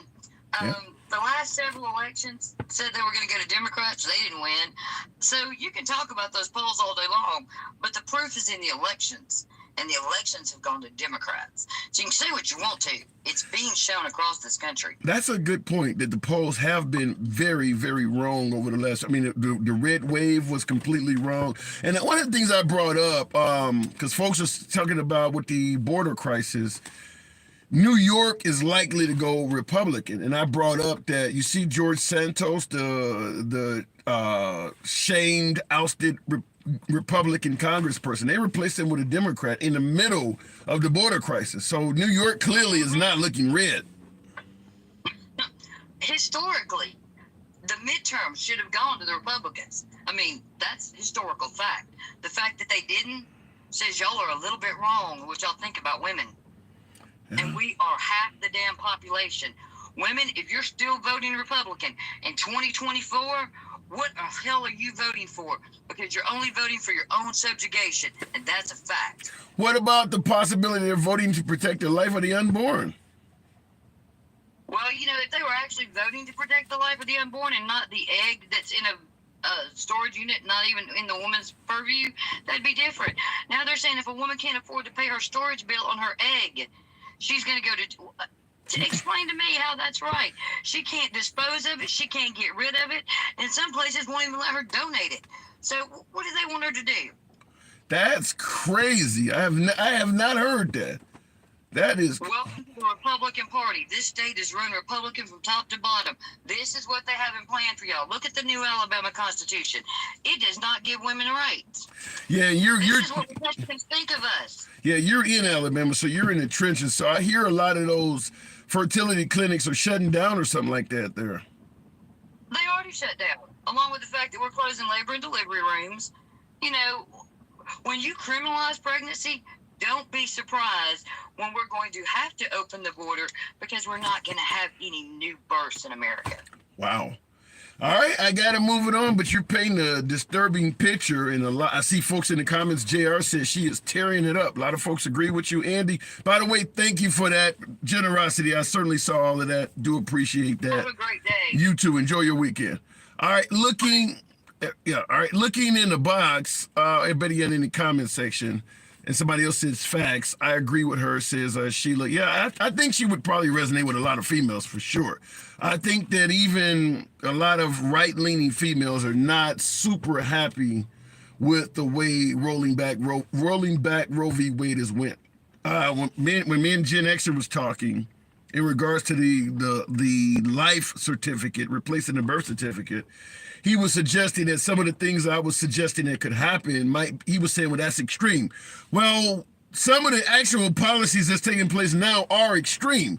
And I think that the right-leaning female voters were not anticipating it would go this extreme this quickly, because that whole embryo thing, frozen embryo thing, has went into the realm of extremity, where you're now deeming a frozen embryo as a minor. I think of minors, I think of kids probably 4 years of age to about 16, not something in the middle in a petri dish. So that is extreme. That is extreme. And I think even a lot of pro-lifers view that as being extreme. Even President Trump has come out and publicly spoken against that. So this is kind of one of those deals where the dog chases the truck, and once the truck stops and he catches up with it, what do I do now? And that's what's happened with the Republican Party. They've been chasing Roe v. Wade, and now that they've caught up with it and all of this shit, well, shit, I didn't expect that to happen. Thank you for those green eyes there. Didn't tell me who sent that, but I do appreciate that gift. A few of you did send me gifts. Certainly a pleasure getting that. Biden's trying to take your religion away from you. How so? How is Biden trying to, better yet, how can someone take your religion is inside of you? If you believe in God, I could put you in solitary confinement underground, and how can you take someone's religion away from them? I'd be curious. How can you do that? Now, the only time I've really seen it happen during the era of slavery. When Africans were brought to this country, if they practiced their traditional religions, it was under the threat of death. So you got a whole host of blacks that are now descendants of slavery that are all Christian. Christian was not our original religion. But we were told if you practice that shit, we're going to kill you. So that's how that happened. A lot of blacks had religion forced upon you, but I don't see how you could take away somebody's religion outside of threatening to kill them. And Biden certainly isn't doing that. So how is Biden taking away religion? We need Trump bad, says Dan. I get a lot of viewers that believe that as well. We need Trump back bad. I'm in Nashville. A Republican congressman said that Alabama's decision was extreme. Yeah, a lot of Republicans are saying that what they're doing in Alabama is extreme because it's not good for their re-election hopes. It's just not. It is extreme. So we'll see what happens, though. Looking in the comments, need Trump bad sounds suspect. How? How? If you think Biden is destroying the country, we need back an effective leader right now, as we speak. We need him back badly. I don't see how that's suspect, whether you agree with him or not, but I don't see how it's a suspect statement. Biden is pushing for freedom of religion. Republicans are trying to force evangelical ideology. Facts only, that is a fact. That is a fact. That Republicans are pro-Christian. The Democrats are whatever, hell, if you're an atheist, so be it. But the Republicans, like Governor Greg Abbott, trying to pass a law where they had to display the 10 Commandments. So the Republicans are probably going to be the the party that would limit your religious choices. If you're Christian, you absolutely should vote Republican. If that's your biggest issue, single issue voter, where you're voting to defend Christianity, that's your biggest issue, you should vote Republican. Absolutely. But if you believe in religious freedom, you should vote Democrat, because Democrats are not going to promote Christianity in schools. And even the abortion bills. When you ask folks, why do you want to ban abortion? It's all religious based. They're starting to speak in terms of passing laws based on Christianity. The Democrats don't do that. People that follow Jesus should not be Christians because Jesus wasn't a Christian. I used to be religious, just giving you my own personal spiel. You know, you had to talk to me when I was a kid and ask me, what do you want to be when you grow up? I would have said a pastor. Used to go to, Bible school every summer, went to church a lot of Sundays in Chicago. As I became more educated, I became less and less religious. First of all, a lot of things in the Bible, in my opinion, don't make sense. Burning forever in hell, turning to piles of salt, parting rivers, or parting the sea like Moses. That stuff doesn't scientifically make sense. So that hurt me. Obviously, doing history, black history, whereas you had slave owners who would go to church every Sunday, reading from the same Bible as we do now. And I would often ask myself, how could they read from the same Bible we do today in 2024 and think what they were doing was okay and they could get into heaven? If a slave owner could get into heaven, then I don't want to go there. Same thing with folks that are from the Confederate South with all of those tough anti-black Jim Crow laws. If he's in heaven, I don't want to go there. Unless I was told that everyone from the Confederate South that supported that stuff is in hell, then I don't want to go wherever they are. That's just my humble opinion. A lot of you folks may have a difference of opinion. You're entitled to that, and I will never censor or ban you for that. But if they're in heaven, if you can get into heaven after doing a whole group of people like that for hundreds of years, up to and including killing and raping them with no recourse, I don't want to die and go where they are. I don't want to go meet Stonewall Jackson in heaven or General Lee. I don't want to see those people. So that also made me a little less religious, is that they're reading from the same Bible as I am. They're Christian, I'm Christian, and somehow we're going to meet in heaven? That didn't make sense to me. And to this day, I have not received an answer for that. Unless, like I stated, somebody told me that just about all of those Confederate ancestors there in hell. Then it would make sense. I'm under the impression that all of the folks that were in the Third Reich under Hitler are in hell. What the Confederates did is very little of that is any less damaging than what the Nazis did. Just about every slave that was created was a product of rape. It's not like the female had an opportunity to say no. They just brought somebody in and said, you got to mate and make more slaves. So if they're in heaven and the Nazis are in hell, what am I missing? What am I missing? So it has affected the way I feel about religion. Just too many questions did not make sense. Now, let's talk about the border. Any country should have the right to defend a sovereign border. I tend to be almost on the Trump side compared to Biden in regards to we do need to do more than what's happening at the border right now. But we're talking religion. I see folks on the right supporting Governor Abbott sending immigrants to Chicago and New York without even proper clothing, where they could freeze to death. Refusing to tell the authorities in New York where they're even dropping the immigrants off at. Republicans overwhelmingly support that. After all, we got to draw attention to what's happening at the border. While claiming to be Christian, if God, Jesus, or any other religious deity would support dropping people off in a climate that they could freeze to death with no concern over their welfare, once again, I don't want to be a part of that group. That's not religion to me. That goes against everything I was taught about religion. I am 100% behind securing the border.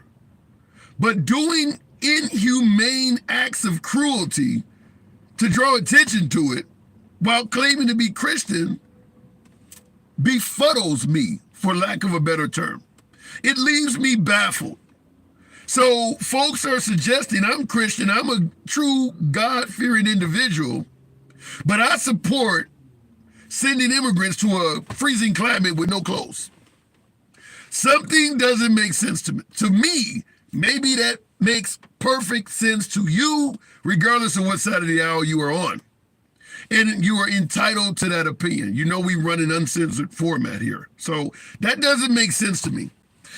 And until I can come up with some type of mathematical formula where that does make sense, my religion doesn't exist. I don't have any strong affiliation with any religion anymore.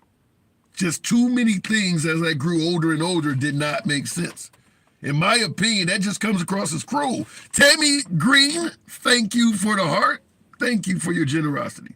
And as I state, when you're running an uncensored program, folks may disagree. You know, I will never censor, block, ban, or limit you because you think my opinion is wrong and yours is right. You know how we run the program. So looking in the comments, Leslie says, close the border, but do not do inhumane things. I agree with that. But we know what Governor Greg Abbott in Texas is doing is inhumane. I'll give you another story. When Greg Abbott of Texas started busing the immigrants up north, one of the companies hired to bus them had a driver come forward and do a news expose. He stated he was ashamed that he took immigrants up north because they were told once the bus was loaded, the bus could not stop until it got to New York. And what ended up happening is, because they couldn't stop, the bathrooms overfilled, waste running all down the aisles and things like that. This is according to the bus driver himself.